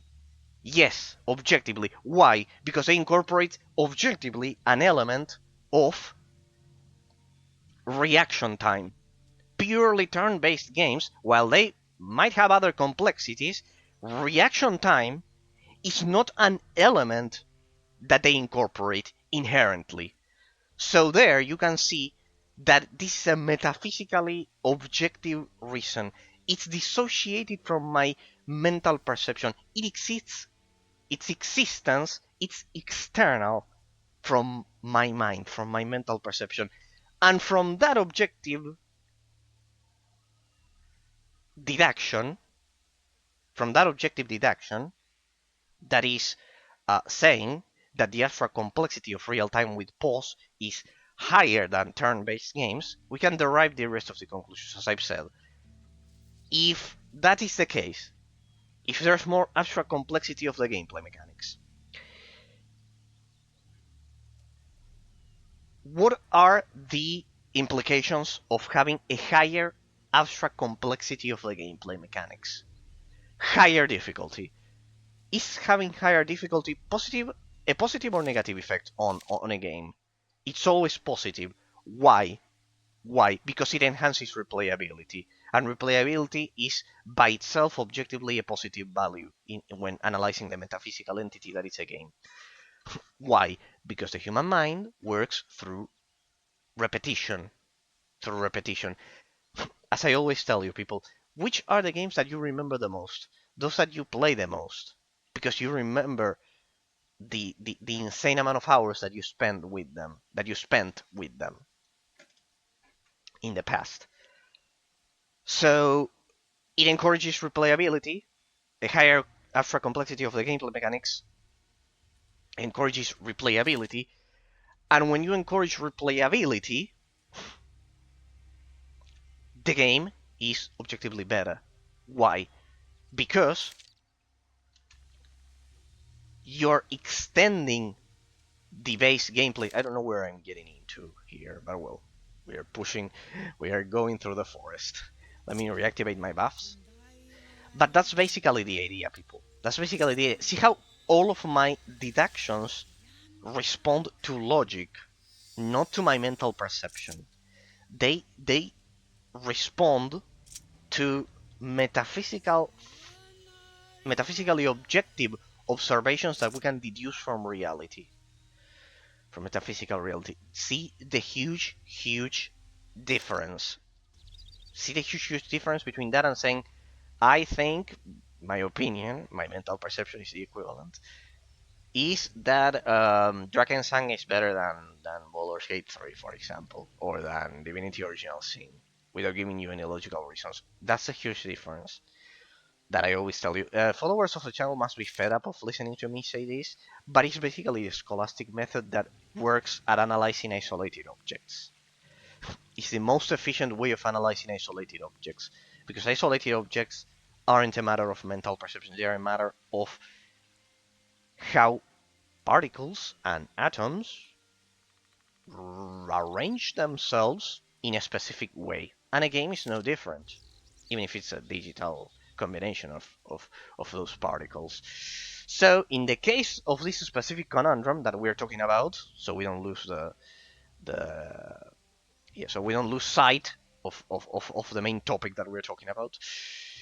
Basically, why is the abstract complexity of a real-time with pause system higher than a turn-based combat system?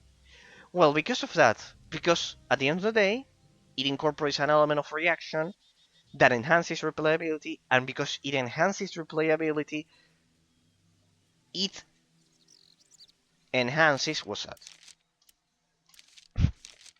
It encourages that replayability. It enhances replayability, and because psychologically we work like that, we remember those games that we play the most. We always appreciate those games. Which is Monument? What the fuck is this shit? Can I interact with this shit? No. Alright, which is dancing around, whatever. I'm just exploring the forest randomly, just so I have an idea of the terrain. Then probably we'll have to take another road. We need to find the Grand Inquisitor so he can lift that barrier, I believe. This is basically the... It's a dead end as far as I can tell, right? Yeah, it's a dead end. Yep. is a dead end. So that's the idea, people. That's why I will say that real time with post combat is eminently, incredibly superior because of the abstract complexity of the gameplay when compared to purely turn-based games. Then let's look at what I said, the empirical evidence. Most indie games, are they turn-based? Most classic RPG indie games, are they turn-based or are they real-time with pulse games? You'll find out that they're mostly turn-based.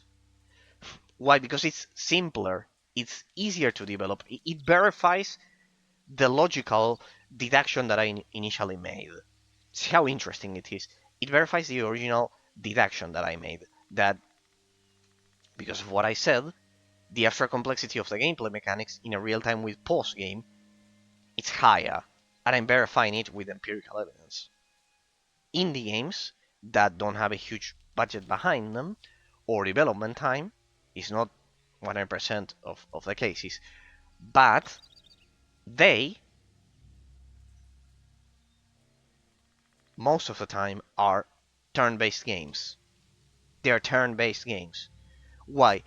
Because that verifies that the abstract complexity of the gameplay mechanics to develop those games, the effort required is lower, which is which makes sense because an indie developer doesn't have the budget and the time of a AAA developer. It makes sense. See that I purely follow logic in these deductions. I ignore my mental perception completely. My mental perception is a result of deducing that reality, or we should make the biggest possible effort to do so. It's not the other way around. I'm not telling you. I think real time with pause is better because I get bored with turn-based games. No, that's not the case. I love Pokemon, for example, and it's turn-based. I played Divinity Original Sin 1 completely on the highest difficulty. I finished the game, and I wouldn't call it a bad game, but I can deduce that the abstract it doesn't prevent saying that Divinity Original Sin 1, 2, and Baldur's Gate 3 are good games does not prevent me from dissociating my mental perception from metaphysical reality and telling you that the abstract complexity required to develop those games is lower than something like Baldur's Gate or Dragon Age Origins or Knights of the Republic or any classic RPG game with real time with post combat. Why? Because of what I said previously. Because real time with post classic RPG games involve an element of reaction. Yes, you can pause, but they involve an element of reaction objectively. In turn-based games, Bravely Default, Final Fantasy, Dragon Quest, classic Japanese RPG games, they might have other complexities, but an element of reaction is not one of them. It's all turn-based. Real-time with post-combat involves an element of reaction, besides the strategy of planning ahead and etc, etc. If you played Baldur's Gate, I finished Baldur's Gate on the highest difficulty, and Divinity Original Sin 1 on the highest difficulty, both of them. And the difficulty, the gap in difficulty, objectively, metaphysically, it's a metaphysically objective conclusion that the difficulty in Baldur's Gate 1 and 2 and Knights of the Republic and Dragon Age Origins, it's inherently higher. And when difficulty is higher, because it involves that element of reaction, of real time with post combat, the abstract complexity of the gameplay mechanics is higher, and when that happens, that enhances replayability. And enhancing replayability is objectively better for a game. It's an inherently positive value, replayability, for the metaphysical entity game. You see how it's all a logic, it's pure logic and deduction. It's not a matter of my mental perception. I'm not telling you, as I said previously, well, I like real time with pause because turn-based games are boring. No, as I told you, I love Pokemon. I love, uh, I liked, I don't love it, Divinity Original Sin 1 and 2. I played the first one on the highest difficulty, but my mental perception does not prevent me from deducing metaphysically objective facts from metaphysical entities in reality that are in our reality. That's the huge difference between a subjective analysis and an objective analysis. That's the huge difference.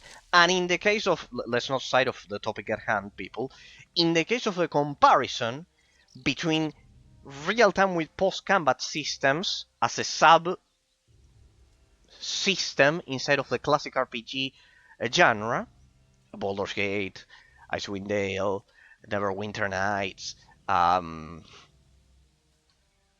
even Divinity Original Sin. In that genre, in the classic RPG genre, before Diablo 1 turned the clock down to 0 and eliminated turn-based systems as a whole, in the classic RPG genre, you have these two systems coexisting with each other. You have real-time with pause, like Drakensang and the original Baldur's Gate, and then you have turn-based. But I just told you why real-time with pause inherently has a higher abstract complexity, and we can see it in the empirical evidence as well, as I've said. Most indie games, are they most classic RPG games inside of that genre? Are they real-time with pause games? Do they use this system? Or do they use turn-based, just like Divinity Original Sin? They use turn-based systems, which is not a coincidence. The empirical evidence, the fact that indie games in which developers don't have a huge budget most of the time, and don't have the resources of AAA companies, they go for turn-based systems. Why? Because the abstract complexity of the gameplay mechanics to develop those games is lower, because they don't incorporate an element of real-time reaction. They also don't have to, for example, measure the amount of seconds that a turn will internally be, because in this game it's actually real-time with pause, and internally it's a turn-based system. But it has a higher abstract complexity. It needs to develop a sense, a definition of time. For example, in Baldur's Gate, I believe one turn is 3 to 4 seconds, and you need to basically compare that. You need to compare that to create an efficient system. You need to compare that to create an efficient system in that sense, which is definitely not an easy task. See the huge difference. You have to take care of a lot of elements with real-time with post-combat that you don't find in purely turn-based games. It's not a coincidence, as I've said, that most indie games are turn-based, while real-time with pause games are kind of like a rare breed to come by, to stumble upon. Yeah. So it's not a coincidence. It's a direct logical consequence of the initial uh, yeah, logical assumption that I told you before. So this is the encampment of the witches. Greetings, wanderer. Come closer. My eyes.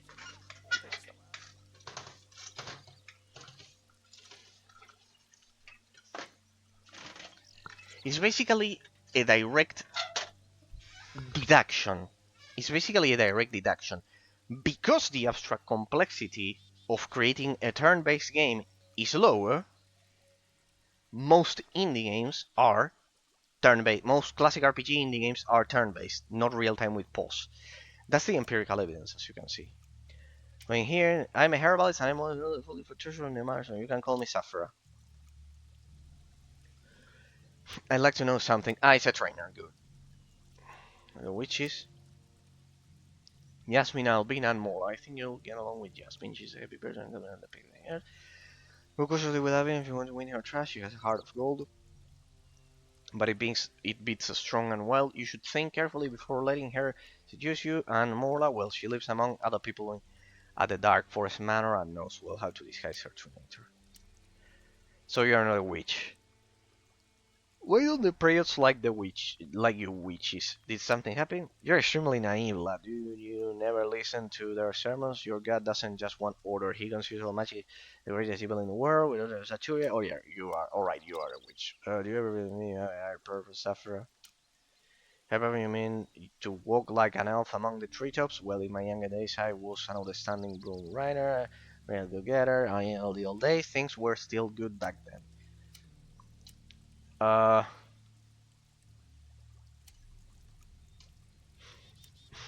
it's you. Careful, don't trample any herbs. Herbalist. Ah, but he's not a trainer. Ah, recipes for the potions. Okay. But he's not a trainer, people, huh? It's you. Alright, no, he's not a trainer. He's just a herbalist. Alrighty. It is the end of the road there. So I guess we have to go back. Damn it, I'm not making progress in terms of dissipating that magical barrier.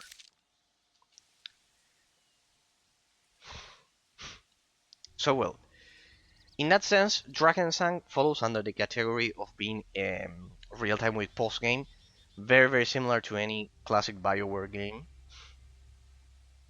inside of the classic RPG genre. And because of the logical deductions that I just told you people, the abstract complexity of the gameplay mechanics here, it's higher than in turn-based games. Because of that, because there's an element of reaction that you won't find in turn-based games, as I've said. I've already given you the empirical evidence in this long explanation. So, where do we place Drakensang in terms of the abstract complexity of the gameplay mechanics? Well, because of everything that I've said in the past hour, because it's a real-time with post-combat game following the classic formula of Dragon Age Origins, Knights of the Republic, and Baldur's Gate, and etc., it's higher than a turn-based game. It's higher than something like Bravely Default or Final Fantasy or Dragon Quest. You have to measure, you have to take into account the element of reaction time. So it would be like Knights of the Republic. Now, that is not the only element that the difficulty is composed of. It's not the only element, and this might be the flaw of the game. So, we are already in the category of real-time with pause combat games that, as I've said, they have a higher abstract complexity than turn-based games because they incorporate an element of reaction time, and because of that enhances the abstract complexity of the gameplay mechanics because it's an element that developers of classic Japanese RPG games don't have to take into account. I gave you the empirical evidence that basically most classic RPG indie games are turn-based because of that, as a direct consequence of that. But now, inside of the classic RPG genre with the sub-classification of having real-time with pause combat. The realm of Baldur's Gate, Icewind Dale, Neverwinter Nights, Knights of the Republic, Dragon Age Origins. As I've said, if you beat Baldur's Gate, if you play Baldur's Gate on the highest difficulty, the first one, you'll see how brutal it is on Throne of Paul difficulty. If you play Dragon Age Origins, the final boss of the Awakening expansion, the meat grinder or something like that. I remember it's one of the most powerful bosses I've ever had to deal with, on the highest difficulty, of course. So, Dragon Age Origins, incredibly high difficulty. Baldur's Gate 1 on Throne of Vault difficulty, incredibly high. All of that enhances the extra complexity of the gameplay mechanics, and that enhances the replayability of those games, which is always a positive aspect that they have. Because remember, psychologically, we remember those games that we play the most, because the brain works like that, through repetition. We remember those games. Think about the game that you played the most, and you'll see that is the one that you remember the most, as a direct consequence of that. So, because of that, because of all of that, where do we place Drakensang in terms of the real-time with post-abstract complexity of the gameplay mechanics? Where I would place it so far below Baldur's Gate, below Dragon Age Origins, and below Icewind Dale and Neverwinter Nights. Because while it has real time with post combat, this game doesn't use, for example, negative armor values. That's one thing. In that sense, Baldur's Gate has the highest difference in naming conventions. In this game, your armor, as it increases, you are more difficult to be hit by enemies. Basically, that's the idea. So, as a direct consequence of that, the abstract complexity is lower. Second element which makes it lower. Without the AI mod that I'm using, the artificial intelligence mod that I'm using, the NPCs, the enemy NPCs, wouldn't target the weakest link of my group. The weakest link of the chain that is my group. Let's say.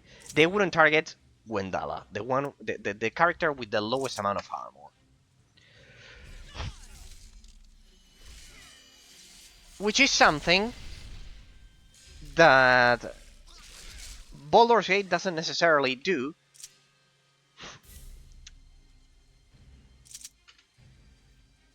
As far as I can remember,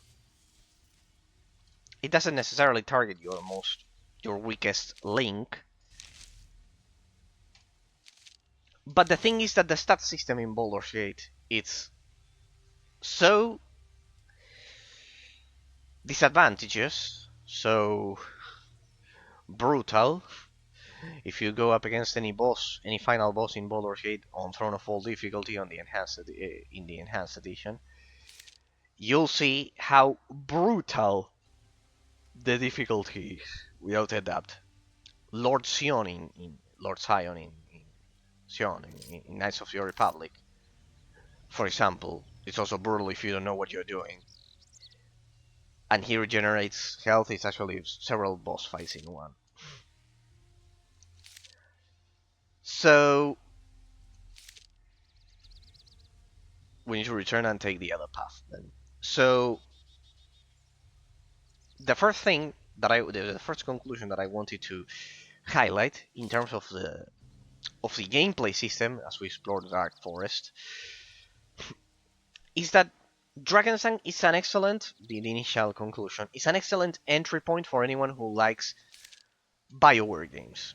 Old school BioWare games with real time with post combat that I love so much, for example. It's a great entry point because it has a lower extra complexity in terms of the naming conventions. For example, only the fact that positive armor works like in modern RPG games is a huge deal. The fact that enemies don't have the for example, the high evasion chance in Baldur's Gate, for example, in the first level, the rats can kill you constantly. For example, if you play on Throne of Vault difficulty, most people don't make it past Nashkel Mines, which is the first level. Because of that, because they cannot even land a blow, and you have to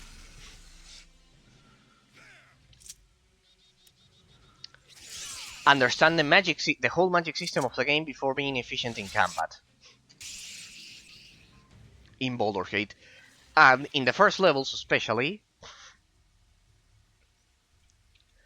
you won't be able to even land a blow without magic, because your characters will have such a low accuracy, let's call it. It's not accuracy, it's the to hit armor class 0. The probability of hitting armor class 0, which is dice, it's basically rolling a dice roll between 1 and 20 for every attack, just like this game. But then, if the enemy has negative armor, uh, basically he's able to evade it. Just like in this game, but in this game, enemies have, I bet they have, I don't bet, they have positive armor. So you can do kind of like a more,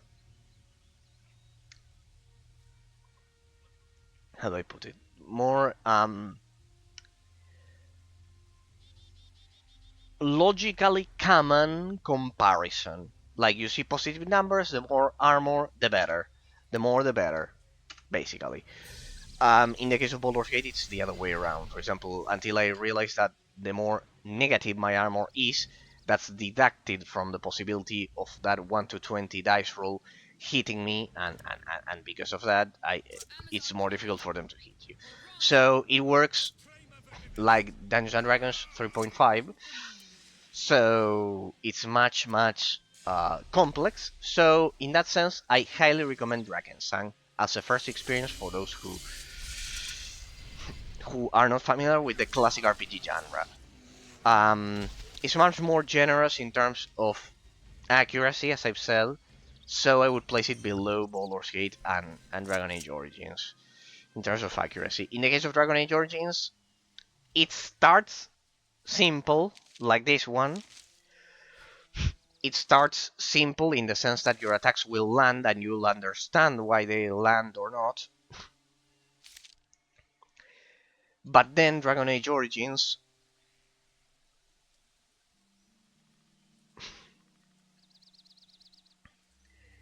increases its abstract complexity very fast. Very fast. Holdwood, is that you? Well, for heaven's sake. I don't know anyone called Halloween. Halloween was supposed to fetch our lunch, as the numbskull forgot it this morning. He hasn't come back yet. He'll get what is coming to him when he shows up, by the founts of hell. He might have been attacked. Don't joke about that. Fire him, damn it. On the other hand, there have been some real riffraff hanging around this wood recently, but Halloween probably just lazing around somewhere. You heard me the first time. Yes, I'll stop. Not one more bad word shall cross my lips. Prayers, damn it. Just stop cursing. Whatever. Then a woodcutter. I'm betting. Alright, if we find this Halloween, we'll recover. Well, we'll recover. We'll rescue him. That guy? Albina, the other witch that the girl told us about, that the herbalist told us about. Let's see, this forest is getting interesting. Greetings. It's not every day I meet travelers like This is you a second in the witch. forest. I'm investigating a few secrets. What are you doing here in the dark forest? Travel the woods by boat, we did. I'm enjoying playing when you're chatting. I don't know. Isn't it just a high novelty? But no matter some wooden plans, I don't know. With me on the animals and plants, or someday. So to the earth, but.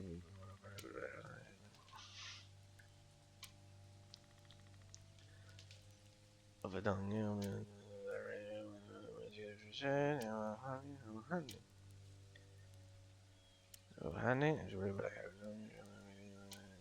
I have to go. See you later. Maybe we don't have an option and we have to kind of like collaborate with the witches to lift the barrier. This game is not precisely known for its insane amount of choice so far. So far, at least. Sonia. I don't think I have a choice. I think I have to work with the witches, huh? But first I want to have the forest fully explored. Anyways, I don't think there are any transitions. Those that we're killing, they won't respawn until our next game session. So pretty much, pretty much. Look at that, 4 stacks of being wounded. See the difference between having fastness of body and not having that, or having decent armor, being a tank. Uh-huh. Let's reactivate the summon. Reactivate the summon. I wonder if there's a talent to keep more than one summon up. That would be amazing. Also potentially OP, but well, that's the idea, people. That's the idea. I remember when I was playing Shadows Awakening that I created such an OP build that only the final was a threat. I had such high attack speed that I ended up being an unstoppable force of death. As for the rest, the highest abstract complexity of this game lies in basically how the experience system works and how to the fact that you have to learn your abilities from trainers, just like in World of Warcraft. I wasn't expecting that. For example, I wasn't expecting that because generally in these games, you just write. Well, in the case of Baldur's Gate, if you play sorcerer, which is that I played, you naturally learn the spells. But if you play a mage, you have to write them on your book, and you learn them as you as you as you as you kind of like hear about them, as you learn the spells. You have to learn them, kind of like writing them on the book. And in the case of the sorcerer naturally learns them, but he cannot unlearn them. He cannot, kind of like the mage can basically write the ones that he requires, kind of like on the spell book, or remove them when he sleeps. In the case of the sorcerer, it's an advanced class. I played sorcerer the first time. I was very daring. Once you learn a spell, you cannot unlearn it, for example. In the case of this game, it uses the easier version of the mage in Baldur's Gate. You write the spells, and you just accumulate them. It's even easier because it's like World of Warcraft. You accumulate them. Ah, there was a breach. Now I feel stupid. Hey, doesn't that lead to the objective? No, I don't think so. It's a dead end. Well, I don't lose anything by trying, I guess. Wish tree. This is so like Dragon Age Origins, kind of like having those objects that you can interact with. All right, let's go back. Let's explore the rest of the forest, see if we can side with the Inquisition, and if we cannot, then guess there's only one canon solution, which is helping the witches, I guess. That would be disappointing because know all, a know it all, a frog. Why did you come to know all? Oh, the frog talks, people. It's the first time I see this. Very good day to you, Noel. A talking toad. Of course, true. But Noel would rather eat giant fireflies than speak. What's so great about giant fireflies? They warm your belly, huh? Favorite food of Noel is giant fireflies. Croak, but flies are far away and too big for Crow. You will bring a firefly? Ah, and what will that bring to me? Noel has treasure at bottom of pool. Lovely ring. Alright, Toadman don't wear rings. Toadman, well that makes sense. I'll see what I can do. Alright, a little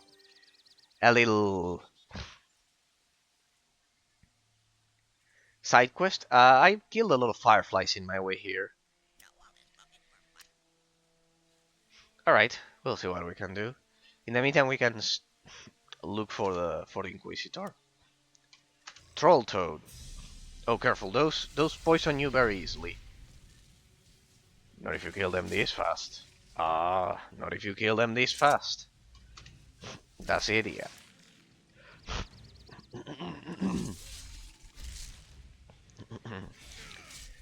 That is the idea. There we go. Magnificent. Frog leg. Diogenes syndrome. Alright, let's continue. Over at Moorbridge, remember how many of these we dealt with? Moorbridge was kind of like the perfect introduction. So yes, in terms of the level design, I love how classic RPG games are perfectly divided between combat sections and, let's say, civilized cities. Like, this is the same as Baldur's Gate.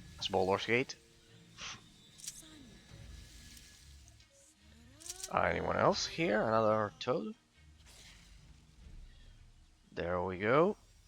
While things like Diablo, for example, they're kind of like mixed. Yeah, you have bases, but generally it's an open. That one doesn't attack. That one is peaceful. These ones aren't. There we go. So yes, basically there's another thing in this game that lowers the abstract complexity. This is shared across all classic RPG games when compared to MMORPG games. That there isn't a rotation, a logical correlation between the in the sequence. There isn't a sequence in which you have to trigger your abilities. Basically, you trigger them just like in Sacred, as you see fit, but there isn't a rotation like in World of Warcraft, in MMORPG games, or like in Diablo, in other isometric action RPG games. So there isn't a logic sequence behind a rotation, behind the usage of abilities. That's another thing that's shared across all classic RPG games in terms of the abstract complexity of the gameplay mechanics. So where's the highest concentration of complexity? In finding the trainers for the skills and handling the experience system of this game. Poison Fang, uh, Poison Fang, inventory full. You loot then, Rulana. Loot? He wanted the Poison Fang or what? No, he wanted another stuff. What was the? No, it's a specific objective, right? That one. Fat Firefly. There we go. Fat Firefly. All right. Yeah. In case you're wondering, people, I explore maps like this using the corners. So where's the Fat Firefly? That one is going to probably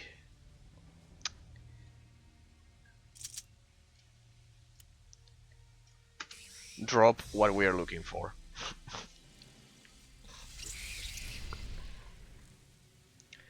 So in terms of abstract complexity, it's not as difficult as whatever as Baldur's Gate because of the armor system and the accuracy. The fact that, as I've said, most of your hits will actually land since the beginning of the game, and the difficulty resides on the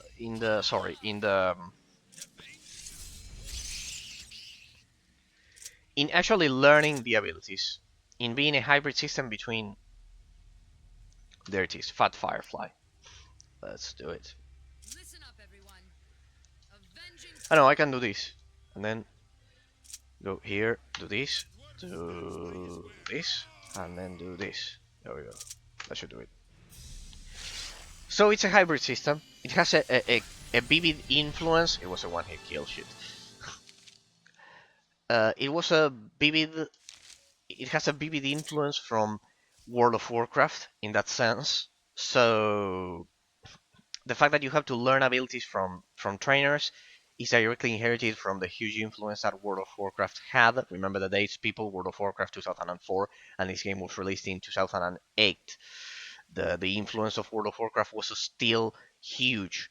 So in that sense, the difficulty lies on actually learning the system that involves actually learning the abilities.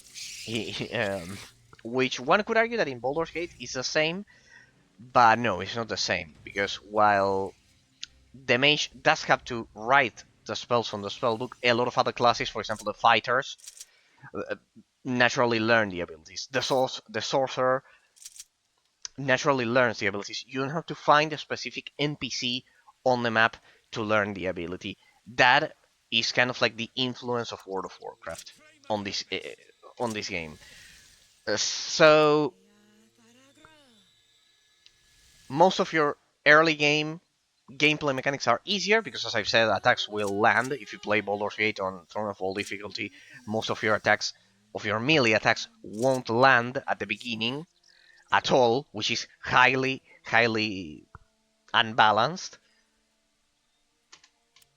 It is highly unbalanced. You won't have that problem here. That's why I say that this game is highly recommended if you are new to classic RPG games in that sense, because you'll always have visual evidence of why your attacks are not landing. You'll have a positive system of measuring armor. In Baldur's Gate, remember, we have to hit armor class 0.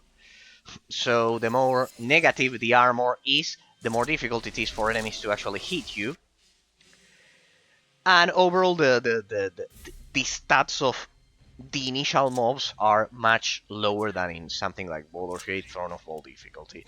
This game doesn't have difficulties, so I think that after 9 days of exploring the early game gameplay mechanics, we can arrive at the conclusion that it's a very beginner-friendly classic RPG in that sense.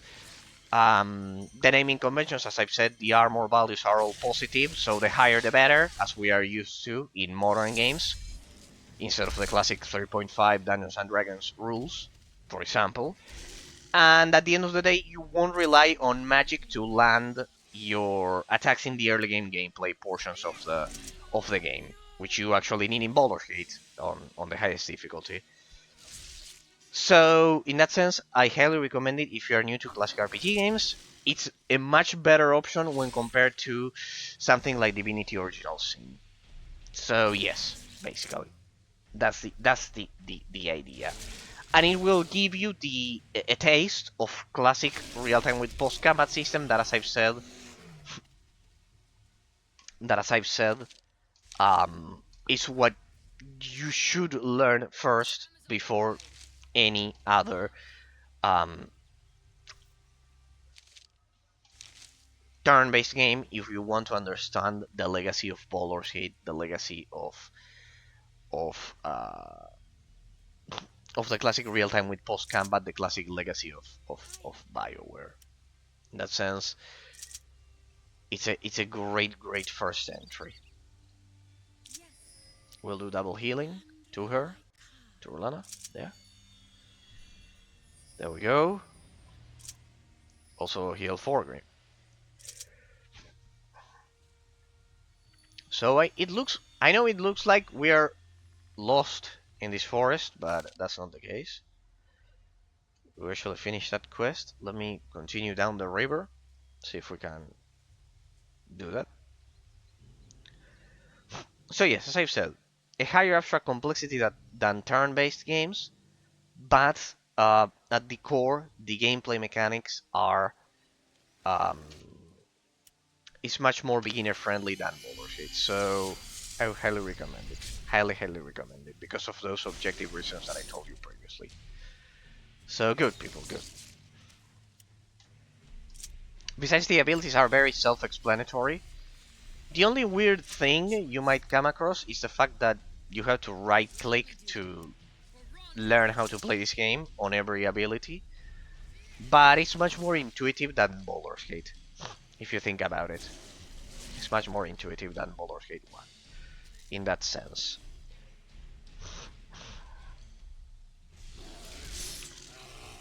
Much more intuitive. Let me heal Forgrim. And let me loot those bears in the meantime.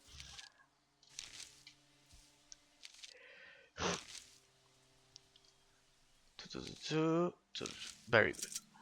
Very, very, very good. So, civilization, I guess? Is that a town? Drake Manor.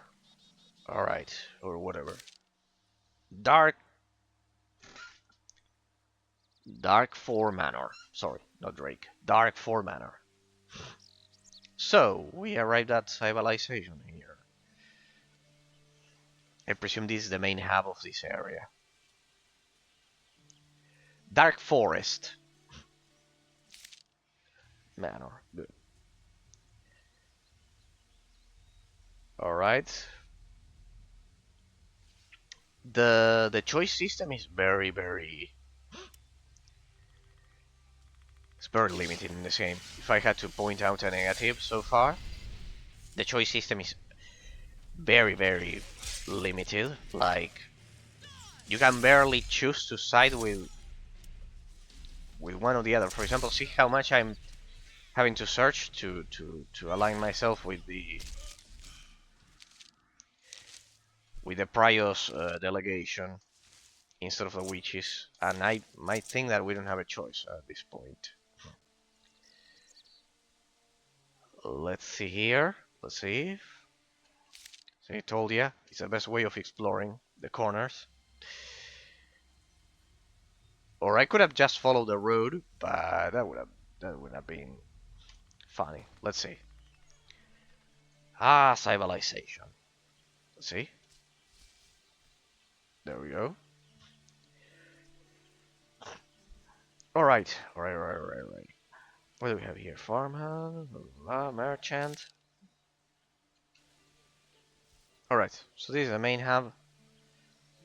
Lord Protector, I bet that's the Inquisitor we were looking for. I guess.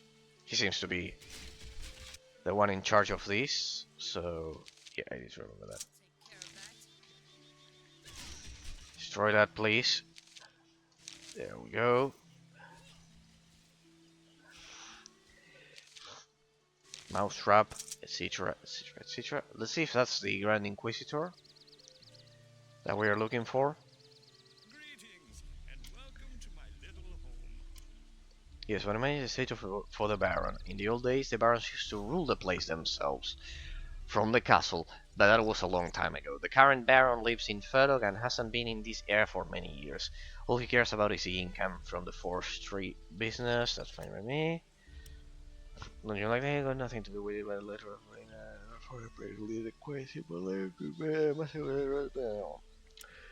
classic. I love how exact the medieval fantasy setting is. It's kind of like exactly like in medieval times. You see a lot of modern games that were kind of like with modern social norms, and no, we want a realistic medieval fantasy, a realistic medieval fantasy game. That the fact that it's a fantasy game doesn't mean that the social cultural context of it being a medieval game isn't realistic. It has nothing to do. You can have a realistic medieval context and then add the fantasy elements on top of it. As I mentioned, when we explored Sacred 2,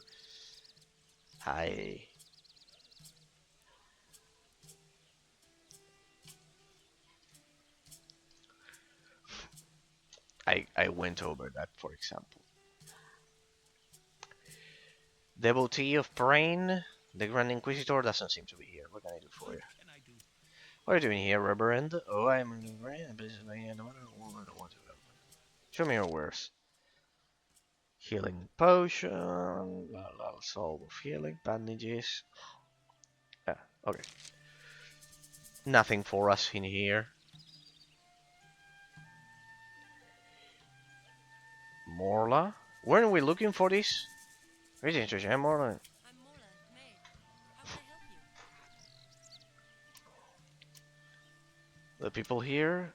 Not to tell, I don't want to bore you. The village is a polite retirement now. Alright. I know the price of wood. He's an unfriendly old curmudgeon. Yeah, an unfriendly, it's loving it. Okay. looks like this is pretty much it.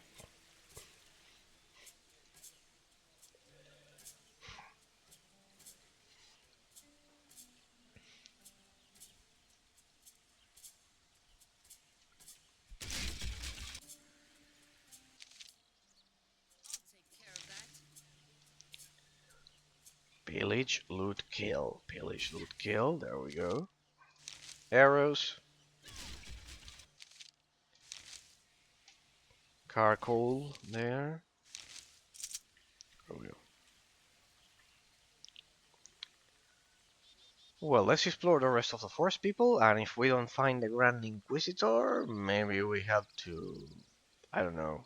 Maybe the only way of progressing through the story involves talking to the witches, maybe. But first I'll explore the rest of the forest. We'll take the riverbank through here. Pretty amazing ambience, by the way. Pretty amazing ambience. There we go. Let's get rid of the rest of the pests that plague the forest. I mean, they all respawn. But well. I think I don't need to cast a lot of spells here. See? Easy.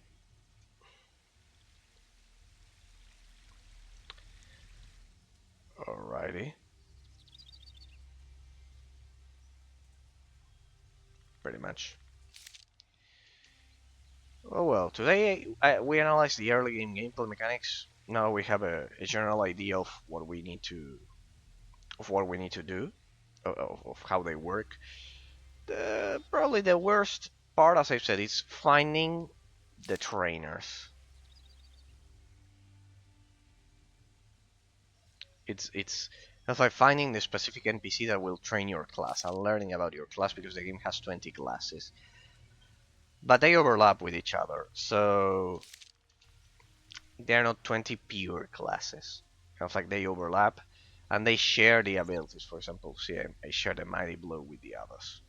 So, pretty much a lower abstract complexity than the classics of the genre, but still higher than turn-based games. So it's a great entry point for any fan of a real-time with pause cam genre, for example. Hey, nice reflection there. What about this? Quests. Destroy the protective shield. Pretty much. Nothing interesting there. Amazing reflections, huh? The technical quality of the game, it's absolutely unmatched.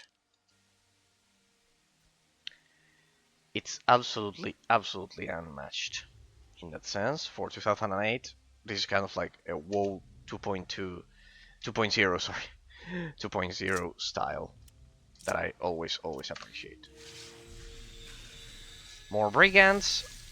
There we go. Well, we definitely had a bloody journey through the forest. That's for sure, people,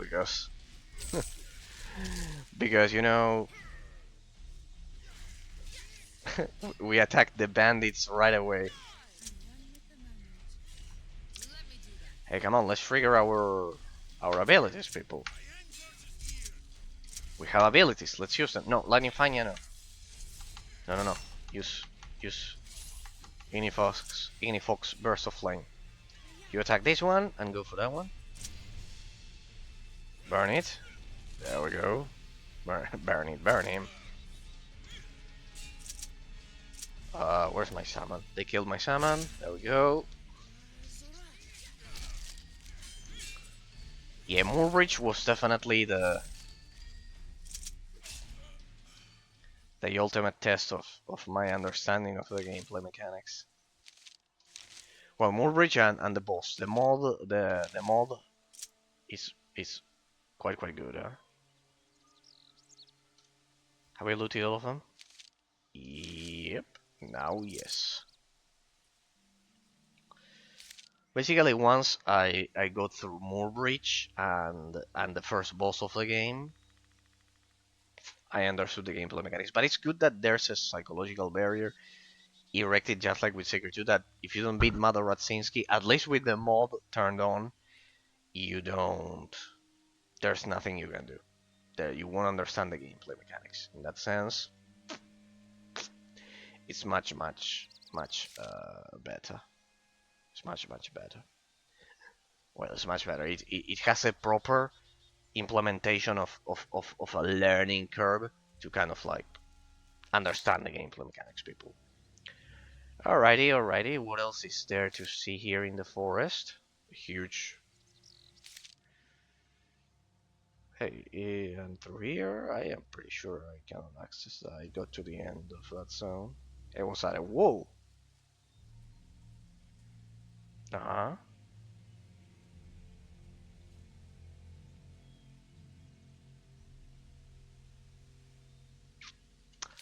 I definitely wasn't expecting to find this in the middle of a forest. It looks like an encampment. Ah, no, you access through there. Yes, Preyos. We finally arrived. See? I found the objective. We are looking for the Inquisitor to lift the barrier, remember, people. I am looking for a way to get through the magic wall. I think it's the last section of the forest that I checked. Sorry, people, but there was no way around it. I'm looking for a way to get through the magic wall and into the ruins. The Sun Crusade also wants to tear down that piece of blasphemous sorcery. Oh yeah, right, there's a choice. You can choose the witches or this side.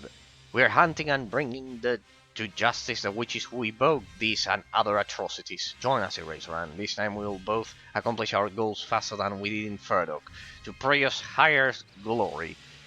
Indeed, we've already worked with Warina. What can I do? A witch by the heathenish name of Yasmin is said to have disguised herself as a swineherd and wanders the woods west of here. Execute her in the name of Prius and bring her talisman as proof. Once you have proved your virtue in this manner, greater deeds will await you.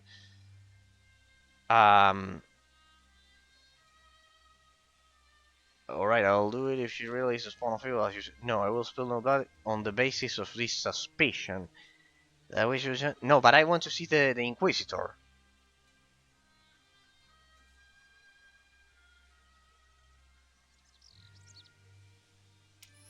As it should be. Oh, Mark, Yasmin, where are... Yeah, we know she's at the entrance of the forest. Return here once her full life is over, and we will come in camp. Stock up on provision and quartermaster. This is truly sacred of an... What is it there for? Because also, do you have a personal connection with the witches? Are you trying to drag my wretched anger through my head? Are you surprised me? How can you ask that? No one has ever done more for the principality of course than Vanya, the human without fault, a shining spear of divine righteousness, for all these procrastinators and sinners under the barons and municipal rulers, the light border will be now you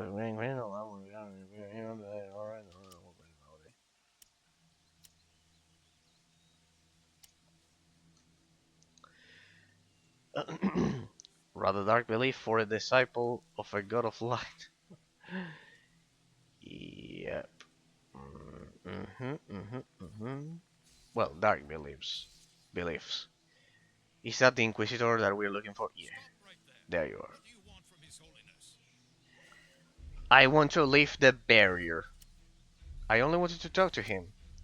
Has no time yet, please be with you. Inquisitor? Shit, we cannot talk to him if we don't accomplish the previous task. Ray of Light is kind of like the organization. It's like kind of like the arm.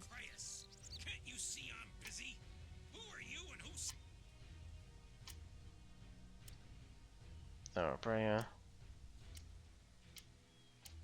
Alright. They don't talk to you unless you. Hey, stop! This is our storehouse. Not just anyone can march in here as he pleases, you know.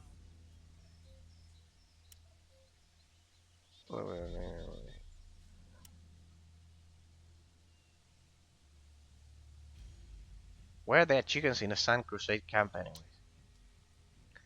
What do you think so many armed men eat, eh? Let me pray. We eat chickens of food. I need to open the gate. Praise be with you. Let's see if I can bribe that guy, I guess. With 4 green. Is there a talent of bribing? Let me see.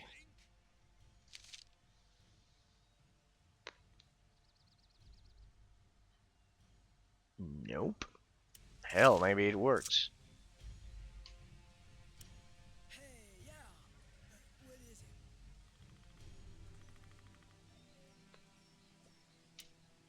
Hey. Hey, doesn't work. Hey, yeah. What is it? Look at your wares. Ah, broadsword. What's this? Single-handed. Ah. Yeah, well, nothing to worry about. Leather doublet? Oh, it's the one that I'm using. I need that one for her. Good. Um, good, good. That one was very scarce in 2 2 2 2 2 1 1 3 3 3. Good. See, told you. It's the one that I'm using. It's very very good. It's very very quite powerful for those of us who cannot use a steel, who cannot, you know. And let me sell all of the shit that I am. No, sell. I'm saying sell.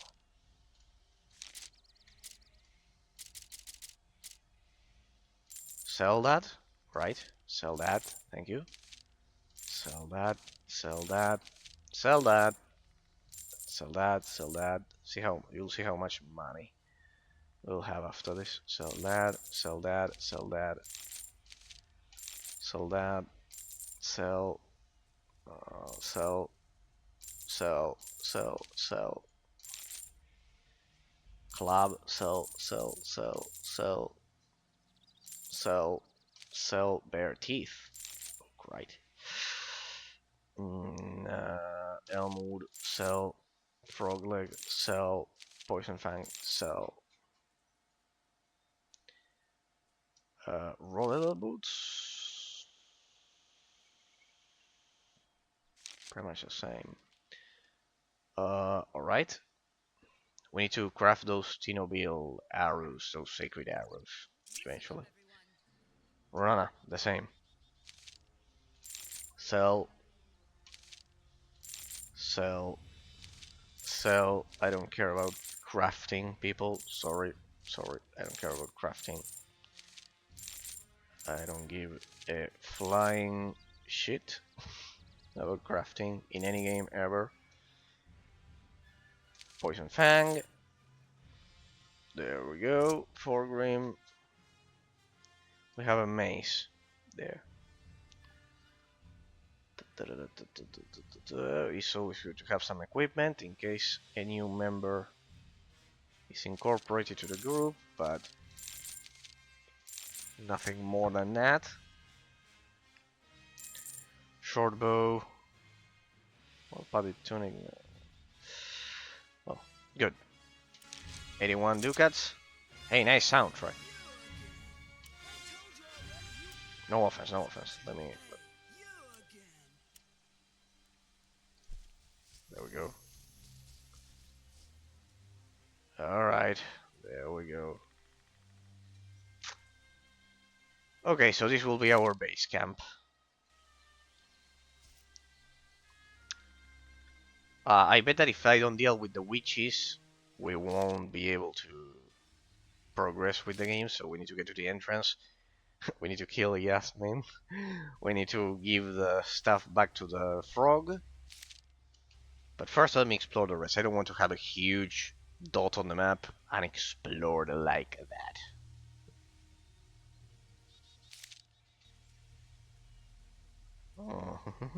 We have a long... We've come a long way, people. We've explored the whole forest today. And we're not even close. Come on. And reactivate the summon in case we have to deal with something. Anyways, I think we're way past the point I'm in danger. Like, of getting killed every time. The only one that could kill me every time was Mother Radzinski. The only one, the only mob so far. Maybe a boss will be able to do so, but well. Let's see, people. Wandering through the forest. See, I told you that we weren't lost, even if it looked like it. Hey, I see bears up ahead. We cannot have that, people. That's experience. Unclaimed experience, for that matter. We cannot have that. But in the case of the bears, I will actually trigger my abilities because they are very, very, very dangerous. Extremely dangerous. Incredibly dangerous. Unfathomably dangerous. Is that one dead? Why am I not triggering my Inifox burst of flame? Ah, there we go. I take that back. Now, everyone, attack that bear. Now, let's go with this one. Remember our golden rule, people. If it's brown... No, if it's black, play dead. If it's brown, fight back. Or wasn't it? No, it was. If it's brown, play dead. If it's black, fight back because they're the smaller ones, the smallest type of bear. And if it's white, you are dead. No, if it's white, get away. If it's brown, if it's black, fight back because it's the smallest. If it's brown, play dead. If it's white, you are dead. Run away because the white bears are kind of like the most ferocious ones because they don't have food in the Arctic, so they are kind of like starving all the time. And even if you are dead, they will they will try to salvage something from your from your dead body. Ah, Eraser, you have such such amazing conversations with with your audience. Pretty much. No, well, we gotta. What do you choose, that or more or more politics as I usually do? No, no, people, no. The after so far we I think we're done with the analysis today. I think we've explored the early game gameplay mechanics pretty much. The level in terms of the level design, it's just like a Bioware game. It's just like a Bioware game, and yeah, pretty much the level design. It's I could easily mistake this game for Dragon Age Origins easily. Like if you have two screenshots or two brief gameplay segments, they'll feel so similar. Even the style, even the styles that they have, like they're both golden. Well, Dragon Age Origins involves it uses a bit more of blood, kind of like for the style, but the interface is also golden. That's a recurrent theme that I love. Hey, what's that? Ah, this is a woodcutter that we were looking for. Remember the guy that the woodcutters were looking for this guy. Remember, people? They were looking for this guy. Remember? Yeah. Now I see. Hey, what's going on here? Network issue? There we go. Huh? There we go. Now I can see my stream. Network issue. We cannot have that. There we go. See, and I had a guide ready to deal with the other quest at the beginning of the stream. We didn't need that. Alright, let's save the woodcutter. What? No money, no values, and we've been having for nothing? I think you're stupid, aren't you? Well, if it's there, we're not gonna find out, please. Are you following your friends sent me? Indeed. Thank the gods, you've got to help me. These are cold-blooded murders. Oh, stop whining. For you, boy, you picked completely the wrong time. Sure, we're a wrong course, man. Have done it all favor. Wrong where? Who's that then? Your daddy? We killed it. Chief Ronquer is... He's already dead. Roman Yulin. Little twerp. Oh boy. This one is going to be fun. There's nothing I enjoy more than dissecting bandits in a million pieces.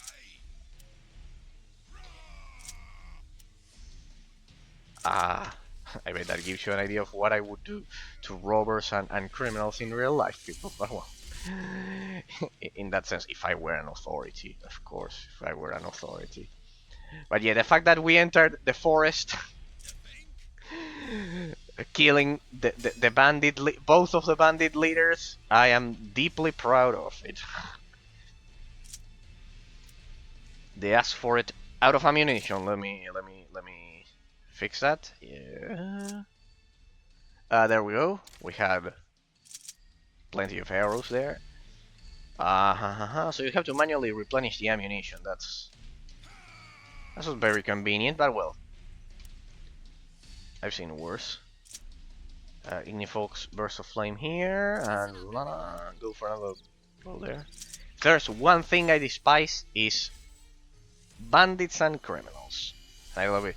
It's there's nothing more disgusting than when people justify them. Terribly disgusting. Terribly disgusting. So yeah, I'm deeply proud that we entered this forest, killing both bandit leaders. That they said, no, the other ones are the bad ones. No, you're all scum. Let's purge this forest of all of the criminal scum that's in it.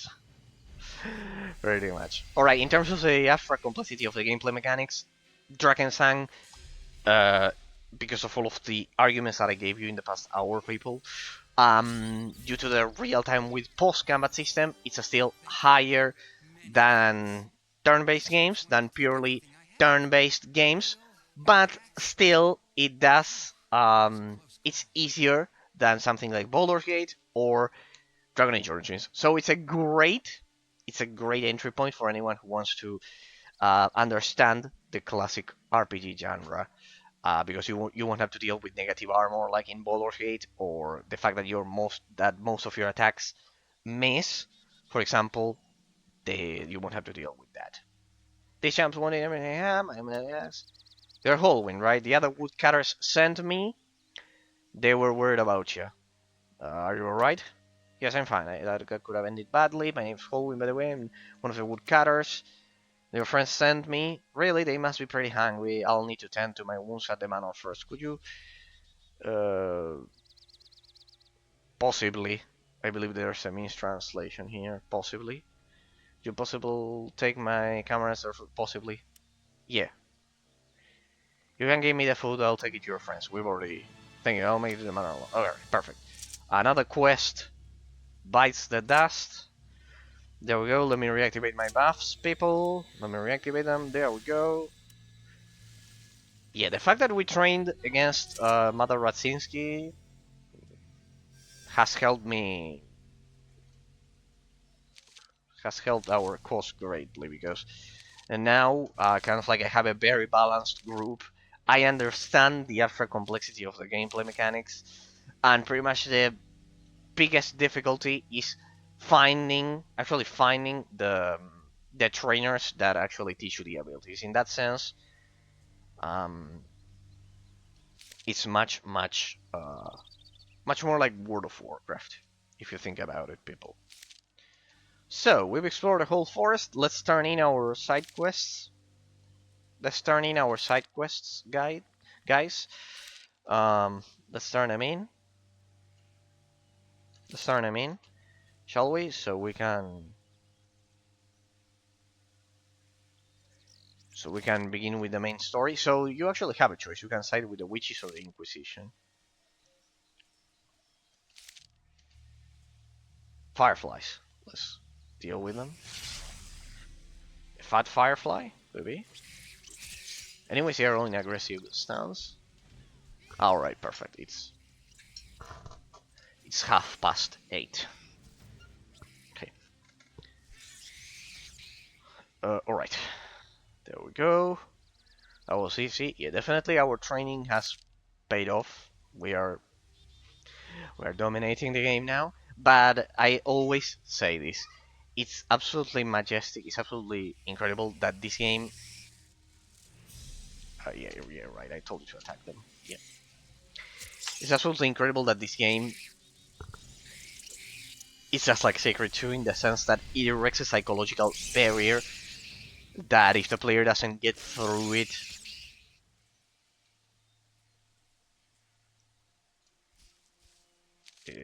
you won't be able to understand the gameplay mechanics. Hey, a patrol! Finally, some manner of civilization in here. So, yeah, in that sense, can I talk to them? No. Okay. Right. We've explored the whole forest, so now we are in control of this map, pretty much. We can access any side quest and we can turn turn them all in. So first, let's bring the Firefly to the Toad. Let's get over there. This is all experience, which is the main currency that you require to level up abilities. So, besides money, you need money and experience in this game to level up your abilities, both of them.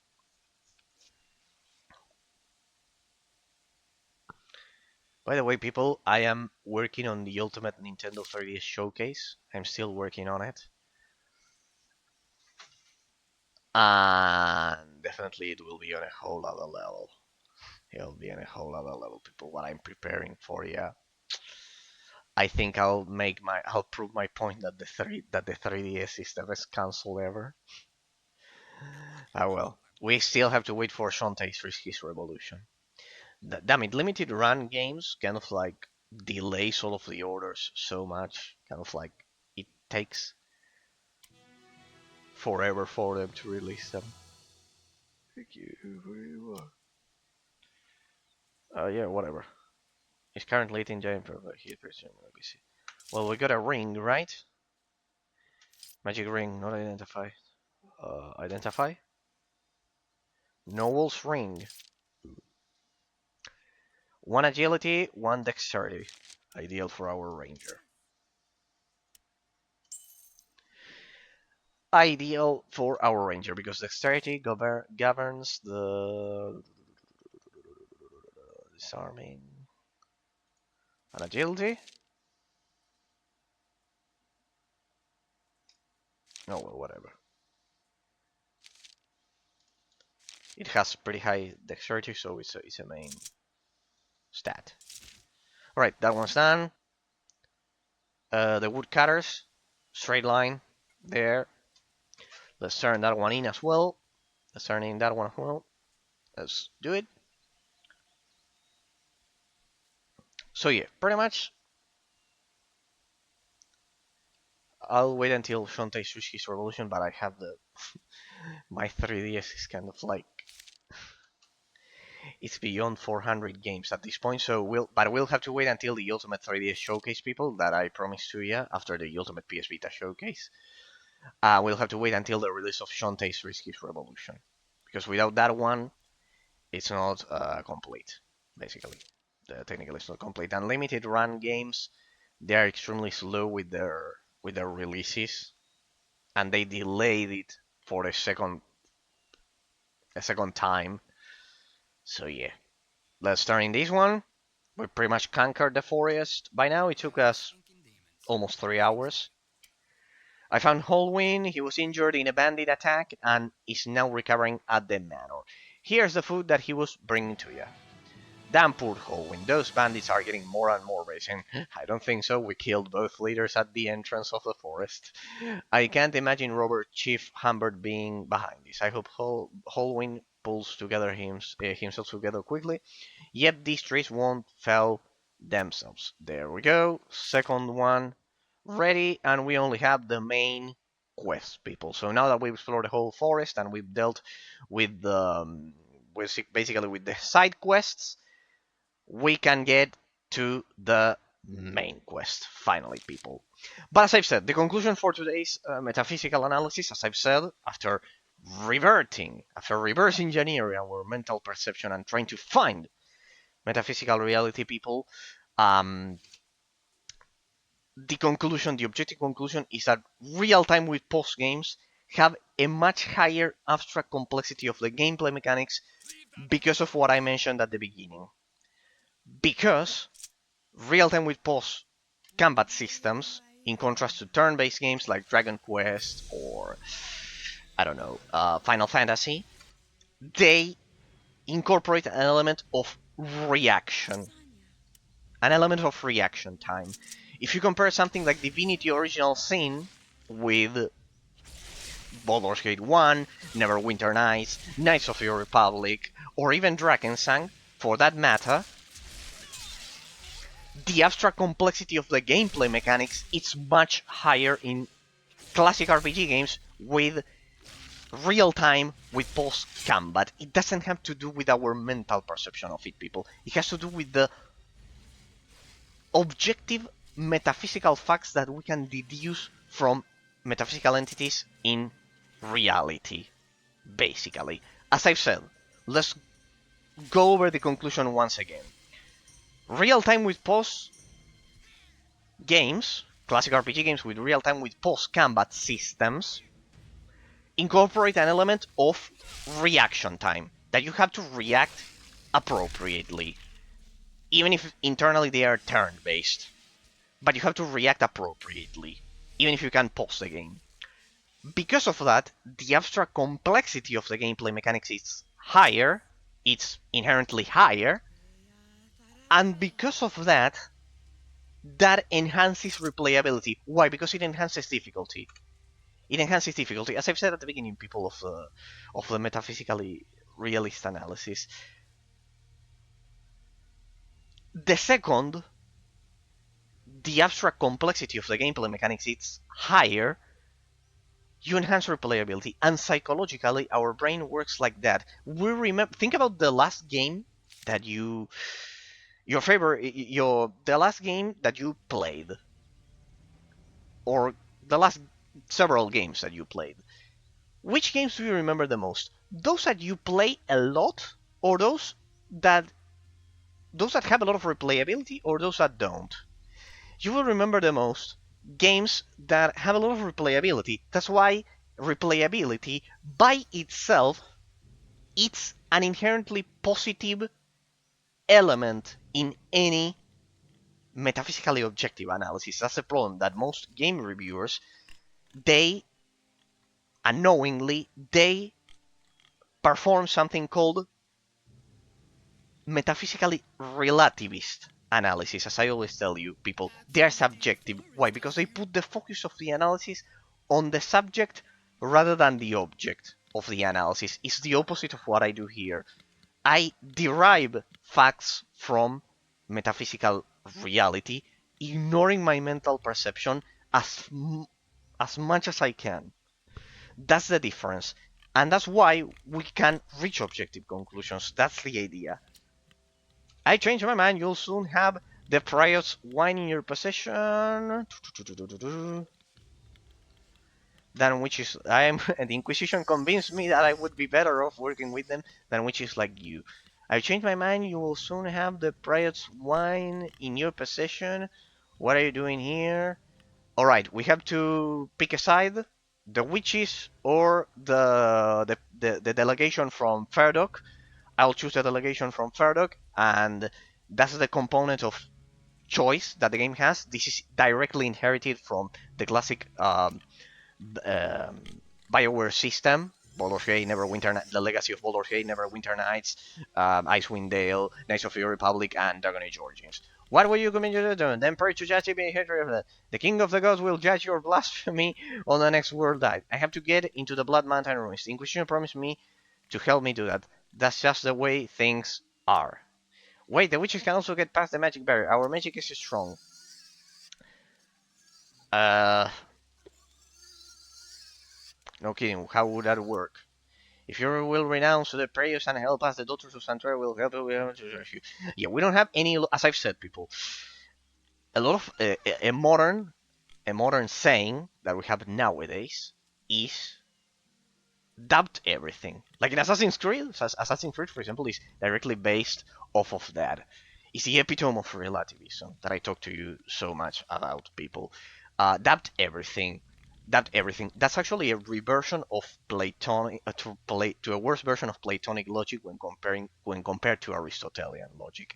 The correct phrase, the metaphysically objective phrase, the derived from metaphysical realism that I tell you so much about, would be doubt those things and those individuals who give you logical reasons to doubt them, and trust those individuals that give you logical reasons to trust them. See the difference between that and saying doubt everything.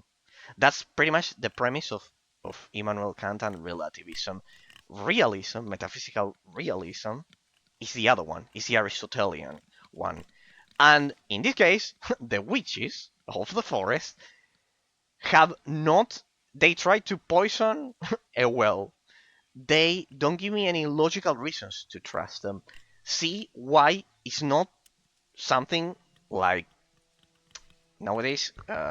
Relativism would immediately qualify this as siding with the witches, for example. Why? Because it's impossible to reach objectiveness. That's the huge fallacy of relativism. It's impossible to reach objective reality because it doesn't exist, because it's the sum of our mental perceptions. And you must be thinking, there's no relationship between that and the game review. Yeah, there is, because as I've said previously, most game reviewers perform metaphysically relativist reviews without even knowing it. So when reality is a sum of our mental perceptions, you can get things like that. The kings of the gods will judge your blasphemy on the next world. Die. Well, if I have to choose a side, I'll side with the Inquisition. Not without taking you with me. Traitor. Well, whatever. Well, that's the basically the idea. All right, people. So as I'm telling you, it's very, very interesting. It's very, very interesting because, as you can see, there is a relationship. There is a relationship because we can derive those conclusions that I said previously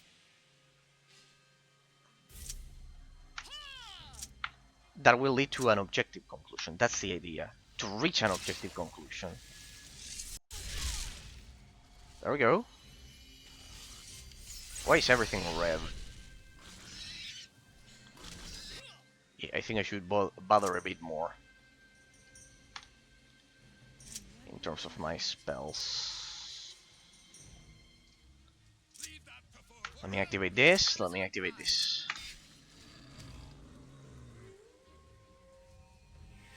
What did she turn into, a wolf or what? Summon wolf asleep. 60 seconds. What the? Focus your fire. Ah, the AA is attacking my. He's attacking my. Shit. Ah, knockdown, not killed. He's attacking my weakest characters. This is the same. If, as I said at the beginning, it's the same. We can derive logically objective conclusions, as I've said, from reality. If can we knock down?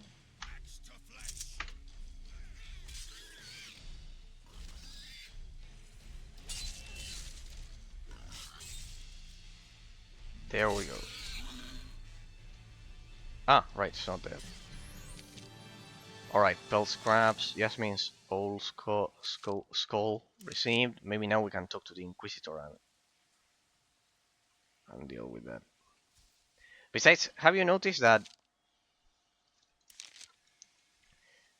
another fact why I chose the Inquisition. Have you noticed that this witch was kind of like at the entrance of the forest, pretty similar to the bandits? Have you noticed that? It's kind of like the same concept as a troll toll, if you ask me, people.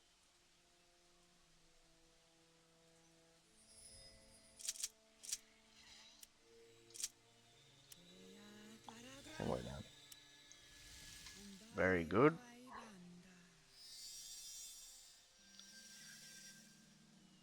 And so far, I bet they've dominated the forest previously, and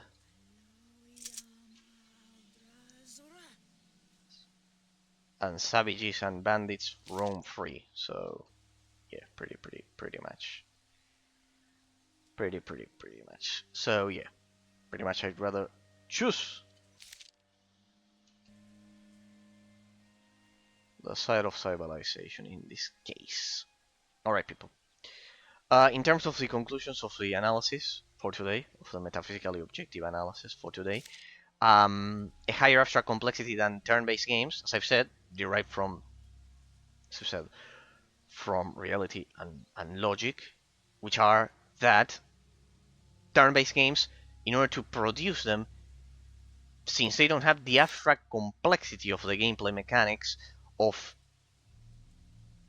real-time with pause games, because they don't incorporate the element of reaction, time, and those things, that are many more things, but basically the reaction time, there's a lower complexity. The second, there's lower complexity, there's lower difficulty in terms of the gameplay mechanics, and because of that, we can arrive at the conclusion, at the objective conclusion, that the abstract complexity of Drakensang is higher than most turn-based games, like JRPG games like Final Fantasy or Dragon Quest, but is lower than Dragon Age Origins and Baldur's Gate and the rest of the classics of the genre, because, yes, the witch is dead, city is Telemanjan.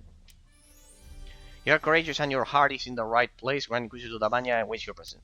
Well, finally we'll be able to see what this bubble is about now that we've finished. We've explored everything, the whole forest, and that we've have finally dealt with the stuff. All right.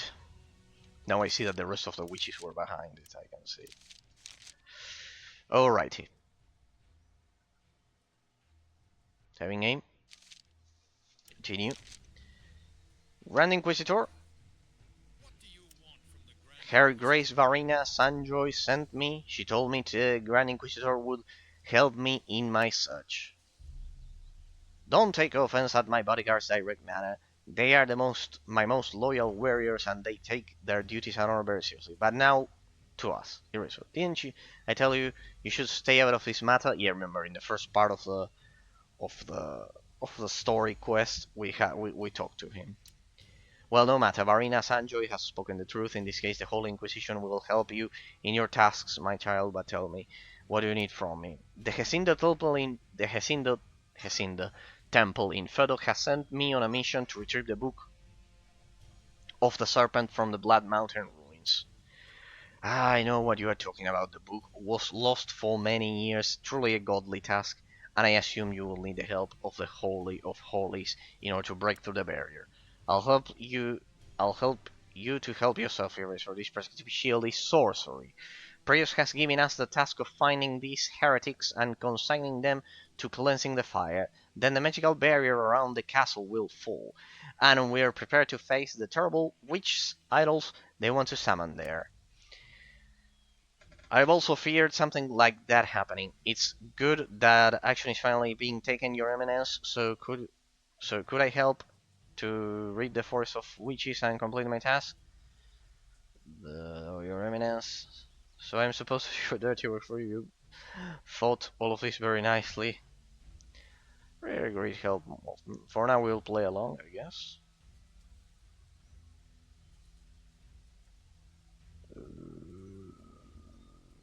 Let's see. Have patience. We also know which women are witches. We've found out who the witches are here. You've already killed Yasmin the Lush. That leaves Alina the Man-Eater. an old herbalist Saphira, and Morla, the slothful weaver at Dark Forest Manor. Witches are impulsive creatures or slaves to their passions. Find out what's important to them and destroy it. That would lure them from their hiding places. Prayers be with you. I will notice. Well, she did confess being a witch at the entrance, Yasmin. So that coins that matches the description that he gave me. By the way, one last thing before I finish. We'll finish here today, people. Basically, one last thing before I go. Look at this style of chatting with characters.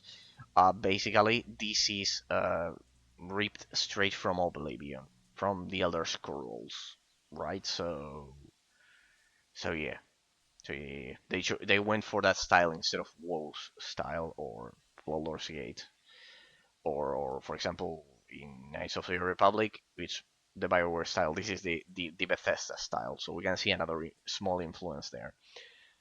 If that's the only way into the castle, the witches will have to believe in it.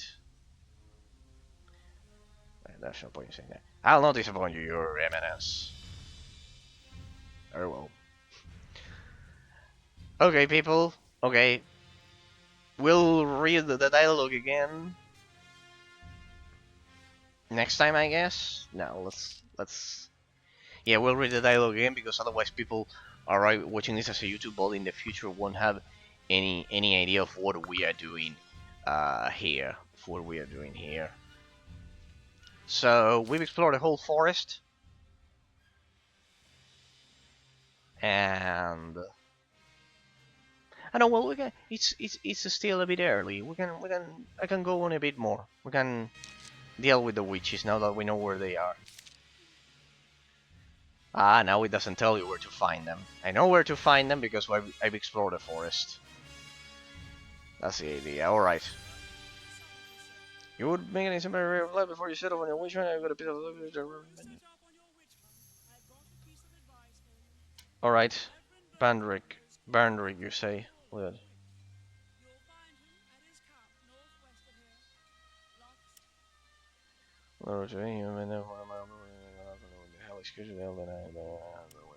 Thank you very much. Yes, brother. How is the fight against the dark magic going? Do you have any more tasks for me? I wish you had mastered a ability for itself against us. 5 cursed trees that are yeah. 3 of these standard particular 30 points.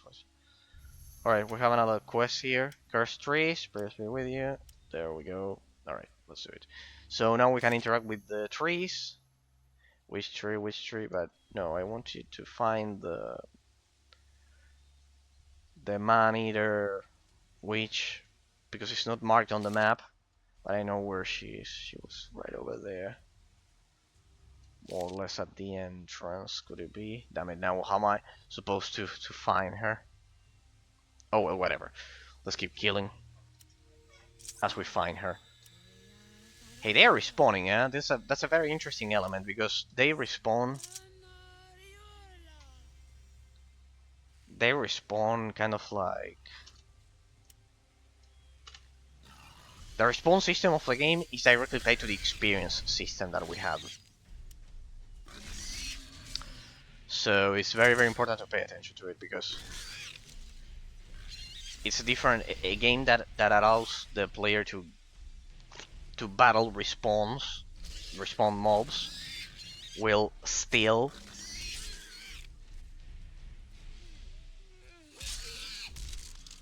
introduce a concept of farming, even if it's more scarce than in something like Diablo, for example.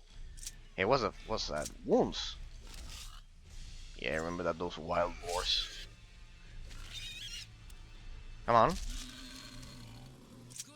Please heal me, healers. There we go, resummon. There we go. Let's do it. Innocent. I'm gonna complain, people. I'm progressing very fast, huh? I'm progressing very fast through the game. What else do we have here? Wooden barrel. Woodcutter. More bears. Well, that's the idea.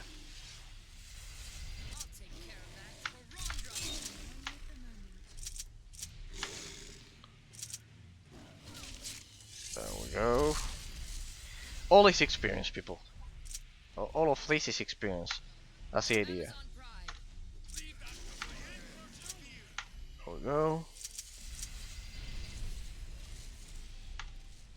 I'll take care of that.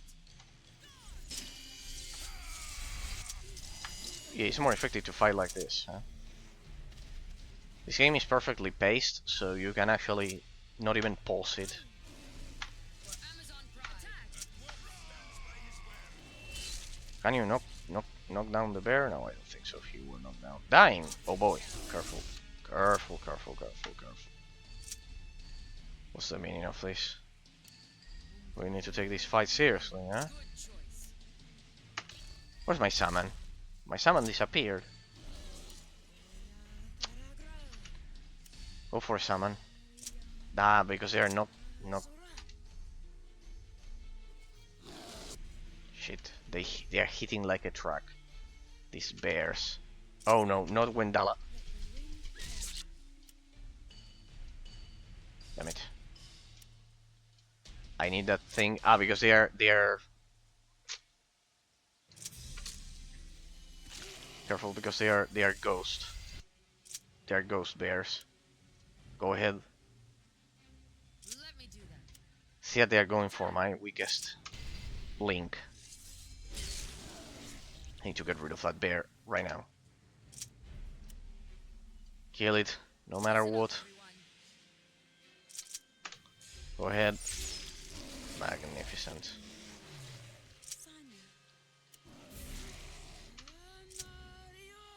Let's go for double thunderbolt. I'm out of stamina and magic.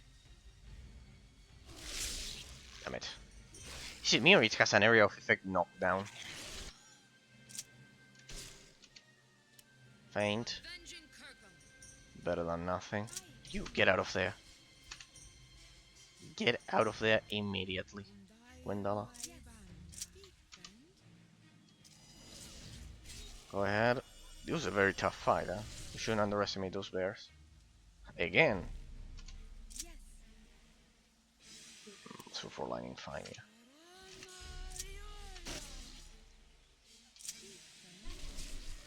Damn it, she's dead. Go. Oh, this is bad. I've never been pressed so hard since Mother Ratsinski, huh? Those bears killed both of my tanks. There we go. There we go. They were tough, but we were tougher. Heal quickly.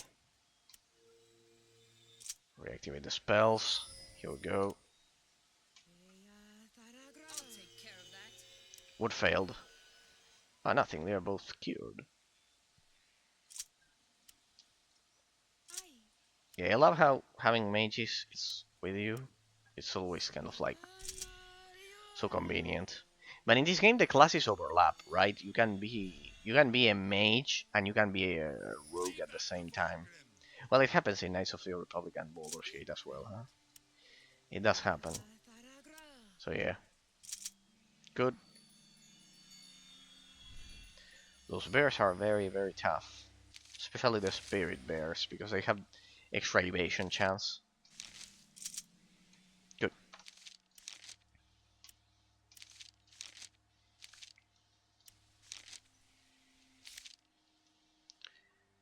Okay. What about over here? Oh. More cronies? Good. When I see all of these NPCs, all I see is experience, experience, experience. Da-da-da-da-da. That's the idea.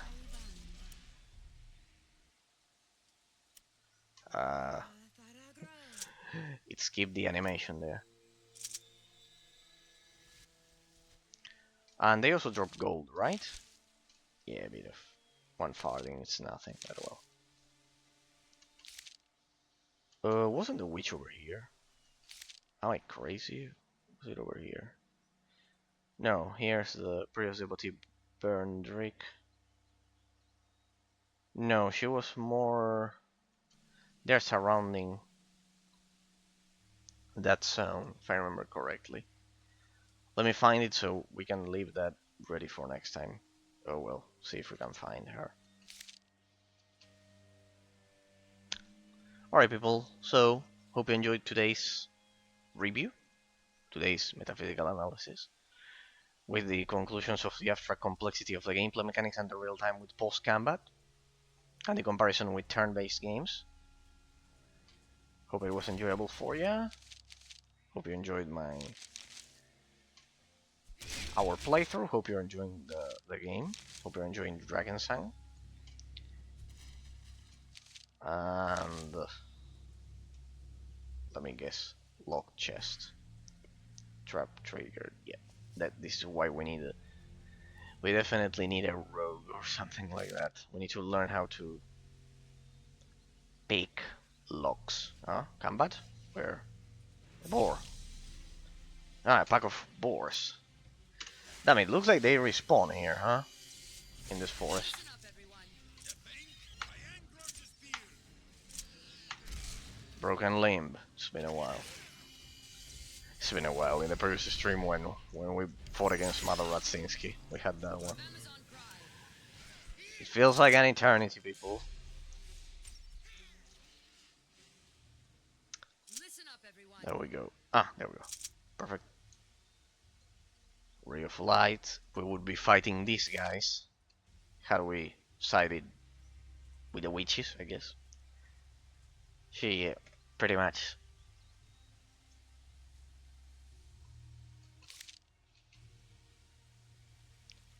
Pretty much. Where was the witch? The witch was more or less over here, right? It was more or less over here. Well, there's a tree there. There's one of the... Ah, they are attacking me because of those, I believe. For Amazon Pride. No. It's like this. You select all of them, and then you issue the orders. There we go. Get rid of them. Right now. Focus all fire so we can dispatch one, and we reduce their combat capability. What the? What is that? Ah, careful. Maybe that thing is spawning them. Alright, we have a problem here. Maybe that thing is spawning them. Let's try that again.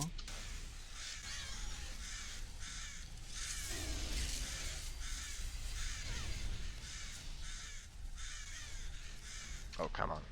For Amazon Pride. Oh. Let me test something.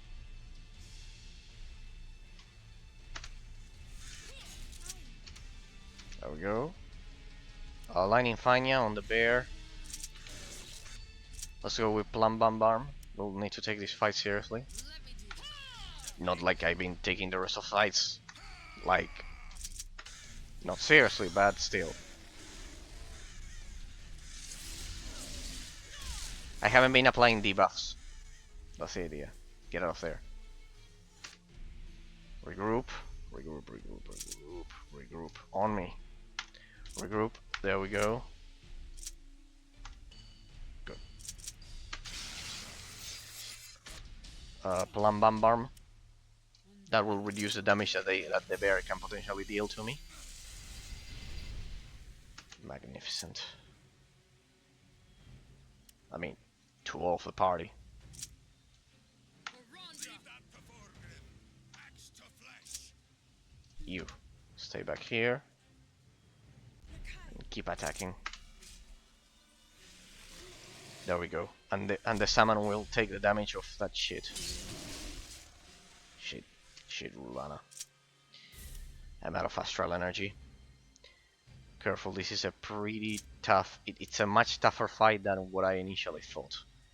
Go for Thunderbolt.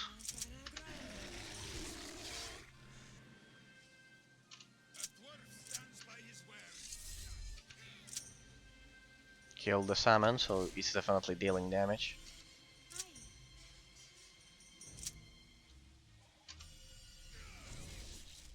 Good.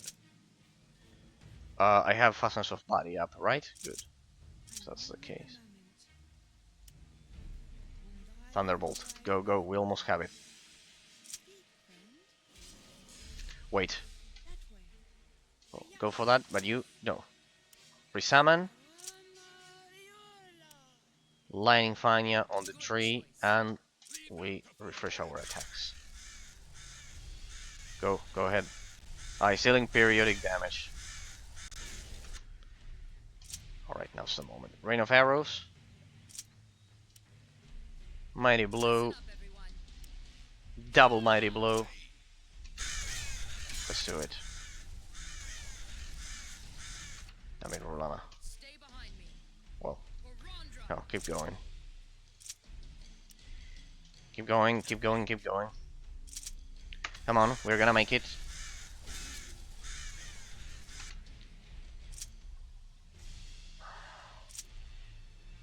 Let me stay a bit back. Plum bum bum. Should. We wanna stay back. Stay back. I'm going to heal her. Heal her.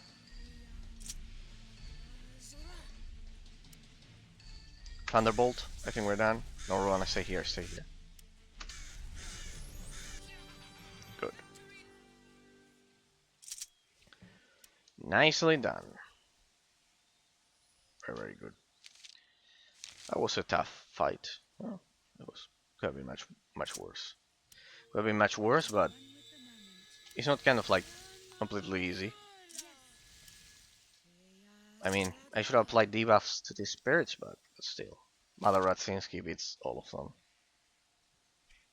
That boss fight was brutal. So the other two witches were over here, right? More or less? More or less they were over here. Right to that.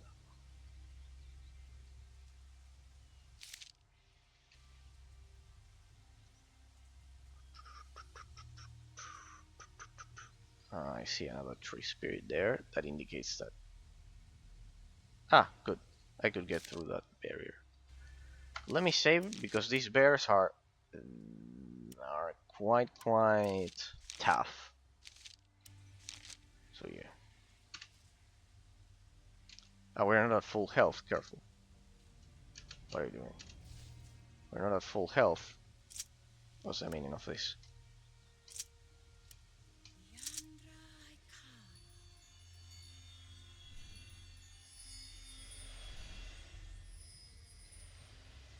Well, looks like we'll have to look for the witches next time. I wasn't counting on being attacked by a million bears.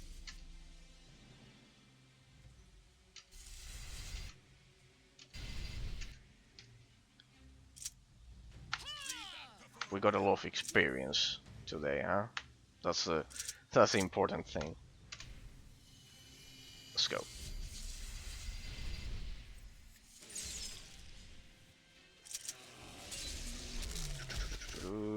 Ah, right. The spirit bears are much tougher because they have a lot of evasion. They have a lot of evasion, that's for sure. They have a lot of evasion, and because of that, they're much tougher. Let's go. I love the combat system in this game. It's just like playing Knights of the Republic. There we go. Oh, everyone on that bear.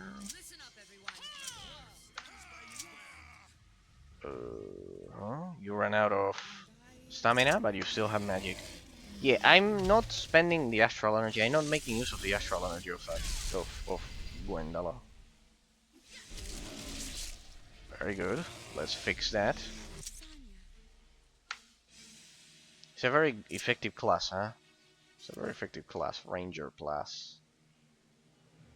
I'll take care of that. Ranger combined with mage. It's a very good class. I deeply appreciate it. That missed miserably. Could it be? Listen up, everyone. Hey, what about me? Let's go for double thunderbolt. Let's go double thunderbolt. I should deal with that. Good. Brilliant. Brilliant, brilliant. Alright, people. I think we'll leave it here. In the middle of the forest? Yes, in the middle of the forest. Let me reactivate my... We'll leave it here. In the middle of the forest, people. We'll leave it here. It's way too late for me. So, hope it was enjoyable. Hope the analysis was enjoyable for you people. Hope you're enjoying Drakensang. And you eventually try it out, because it's an amazing game. If you loved, as I've said, classic BioWare RPG games, this one is right up your alley. It's right for you. So we'll save here. We'll leave it in the middle of the forest. We'll leave it in the middle of the forest and see you all next time. Don't worry that I've already uploaded, I just need to add the timestamps. We'll add day number 1, 2, and 3 of Drakensang. I'll add them over at YouTube. Don't worry, in these days I'll announce you the date in which I will finally release them. I have to add the timestamps and everything, but basically people, yes, we are. I have them. I've already started trying to publish them basically. So good, good, good, good, good. So, and as for the Ultimate Nintendo 3DS Showcase, we'll have to wait until Shantae's Risky's Revolution. Sadly, next year. We won't do it this year. I'll wait until next year. It's January of next year, I believe. So deeply, deeply eager to do that. But well, as I always say, people, special thanks to all Discord members and Twitch followers, as well as YouTube subscribers, but especially thanks to Twitch viewers, because it's especially difficult to to to find an audience here at Twitch. So you are all deep, deep friends of mine always. So special thanks to Discord members, Twitch followers, YouTube subscribers, or anyone who might have taken the time to watch this as a Twitch ball or a YouTube ball in the future. Thank you very, very, very much. So, hope it was enjoyable. Hope you had fun with our analysis, exploring in this first part of the Dark Forest. We sided with the Inquisition, pretty much, and we are trying to pretty much explore all of the forest. Ladies and gentlemen, have a great, great week, guys, and see you all on Thursday. See you all on Thursday when we'll continue our legendary battle over at while playing Spellforce 1. While playing Spellforce 1, that we were doing a push, and we need to continue our legendary battle there against the orcs and everything. Guys, it's been my pleasure, and see you all on Thursday once we play Spellforce once again, and we'll continue with Drakensang next Tuesday. Have a great, great week, and see you all on Thursday. Bye bye, guys. Always it's always a pleasure for me to share all of these games with you. See you all next time. Bye bye. Have a great week.